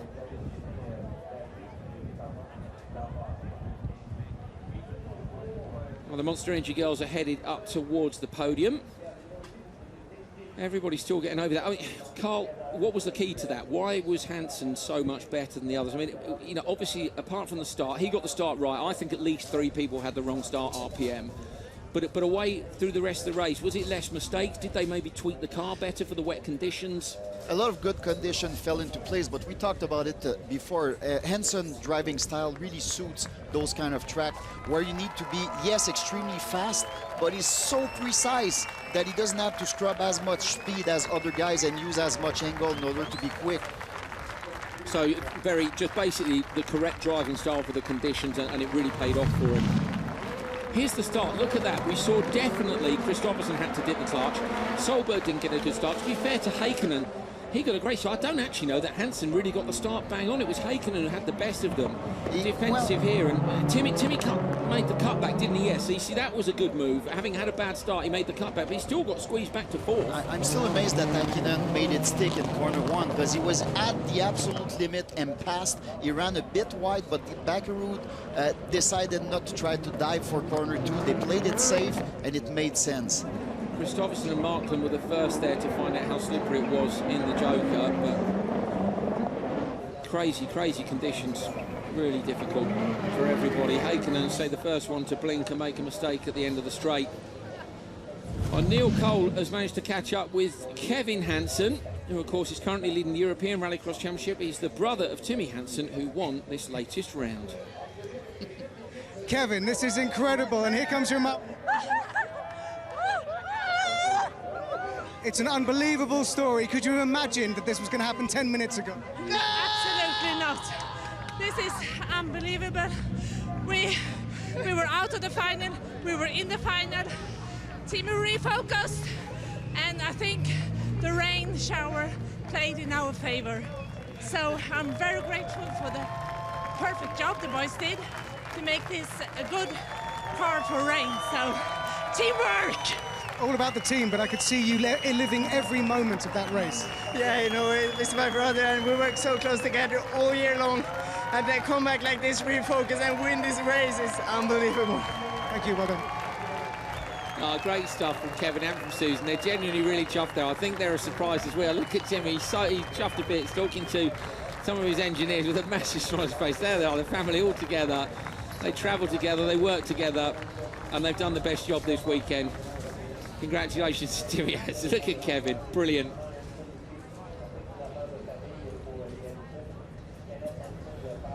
Well, there are the guys who are on the lower two steps of the podium, Backerud and Kristoffersen. Kristoffersen looking a little bit disappointed, but no disappointment for that man. Timmy Hansen, the winner of round 7 of the FIA World Rallycross Championship, maybe not quite on the pace. You know, he ripped a wheel off it, a little bit like Backerud in Sweden. You know, he ripped a wheel off in the first qualifying session. Timmy did it yesterday and somehow manages to scrape through to the semi-finals, back row, scrapes through to the final when Timmy gets disqualified. I feel sorry for Timmer for that, but this is a brilliant result for Timmy Hansen and for Peugeot Hansen. And don't forget, pre-race interview, Backerud was already giving the win to Solberg. Yeah. So things can change. Which we were, weren't we? I mean, after that semi-final performance from Solberg, but it was flawless all weekend. And I really would have had my money on Petter in the wet just because of that car control, because of that adaptability that comes from the rally. And there's Kristoffersen really congratulating Timmy as well, which is good to see. Yeah, well, there we go. A surprising result, but down in that holding area behind the podium, Neil Cole has already managed to get hold of our winner. So let's have a chat with Timmy Hansen. Timmy, do you feel like in a minute you're going to wake up and this was all a dream? Yeah, should be any second now. I wasn't even in the final. We didn't have the pace in dry, and the sky opened up, and I shouldn't even have been there. And Timmy was excluded, but no, Team Peugeot Hansen, we never give up, and this opportunity was given to us from some reason, and we did 100% of it. Another fight with Backerud. Just give me an idea. Talk us through the race itself, because you had to come from the back of the grid, not prepared to race at all. I can't explain that. The car was so good when it was wet, and I could brake so late. Behind us here is turn 1. I could brake so late, and I was catching them, and I took the Joker 1 lap before Andreas, and that lap was so good, and I managed to come out in front, and we win our first race. Congratulations, enjoy the podium. Thank you. Oh, smiles from Timmy Hansen. Well, these are the championship standings after round 7. It was a 5-point lead for Ekstrom coming here, but Solberg's done the better job this weekend. Ekstrom, with that puncture hampered, drops to 2nd place. Backerud, Kristoffersen, Loeb, Hansen, Heikkinen and Timosyanov up into the top 8. Neil Cole is still down the holding area. He's managed to get hold of a very happy Andreas Backerud, who takes P2 in the Focus RS RX. Andreas, it wasn't a 3rd win in a row, but you don't look too disappointed. Tell us about that race. I'm very happy. You know, I felt I didn't have quite the top speed all weekend, so managing to get to the final and be up front there with Petter, stalling a little bit in the start. Yeah, I mean, I'm very stoked that we get a podium. 2nd place feels like a win. I was speaking with the guys on the radio. Well done, this feels like a win, and yeah, it really does. I'm very, very happy and glad to see some emotionals from the Hansen family again. They truly deserve it. It has been a hard spring for them. Thank you very much. Well done. Thank you. Backerud's chopped to bits, isn't he? Happiest bloke in the paddock. There are the team standings. They remain the same order. Of course, the points will have changed a bit. So EKS with a 50-point lead over Team Peugeot Hansen, Volkswagen RX Sweden in 3rd, Hoonigan Racing Division. So those 4 all in with a shout at the title, but EKS still looking very strong. Good weekend for them, despite the problems for Heikkinen and for Ekstrom as well. Wolfsburg's MSC down there, 6th, and the rest of the teams as well. A fantastic weekend here in Canada. First of all, Carl Nadeau, thanks so much for joining us. Still enjoying the World Rallycross Championship, and do you think the Canadians are loving it? Absolutely love it, and you know what? It's a sport that people barely know 3 years ago, and now it's making a big splash. Everybody talks about it in the news. Merci beaucoup. thank you very much. Merci beaucoup to you as well. It's been a real pleasure to be here. This is a city centre event on a fantastic street course. We've seen some changes in fortune this weekend. Block there with broken steering, but taking a P2 in one of the qualifying sessions as well. So he's on the pace. That's the moment that Timozianov was excluded for. Maybe it was a bit harsh, maybe it wasn't. Either way, it led to an incredible win for Timmy Hansen, who gets to pick up a trophy delivered by an army helicopter, which I think is pretty cool. Final in incredibly wet, tricky conditions. Heikkinen got the start just right. Hansen was making moves in the background. Heikkinen lost it with a outbraking at the end of the straight. Bakker had lost it when Hansen did the better laps in the Joker and the lap before. Timmy Hansen takes the checkered flag. It's a win for Peugeot Hansen in Canada and Hansen's first win of the year. And we're headed to Loiac next in France, where they'd love to get the dream result again. We'll see you there.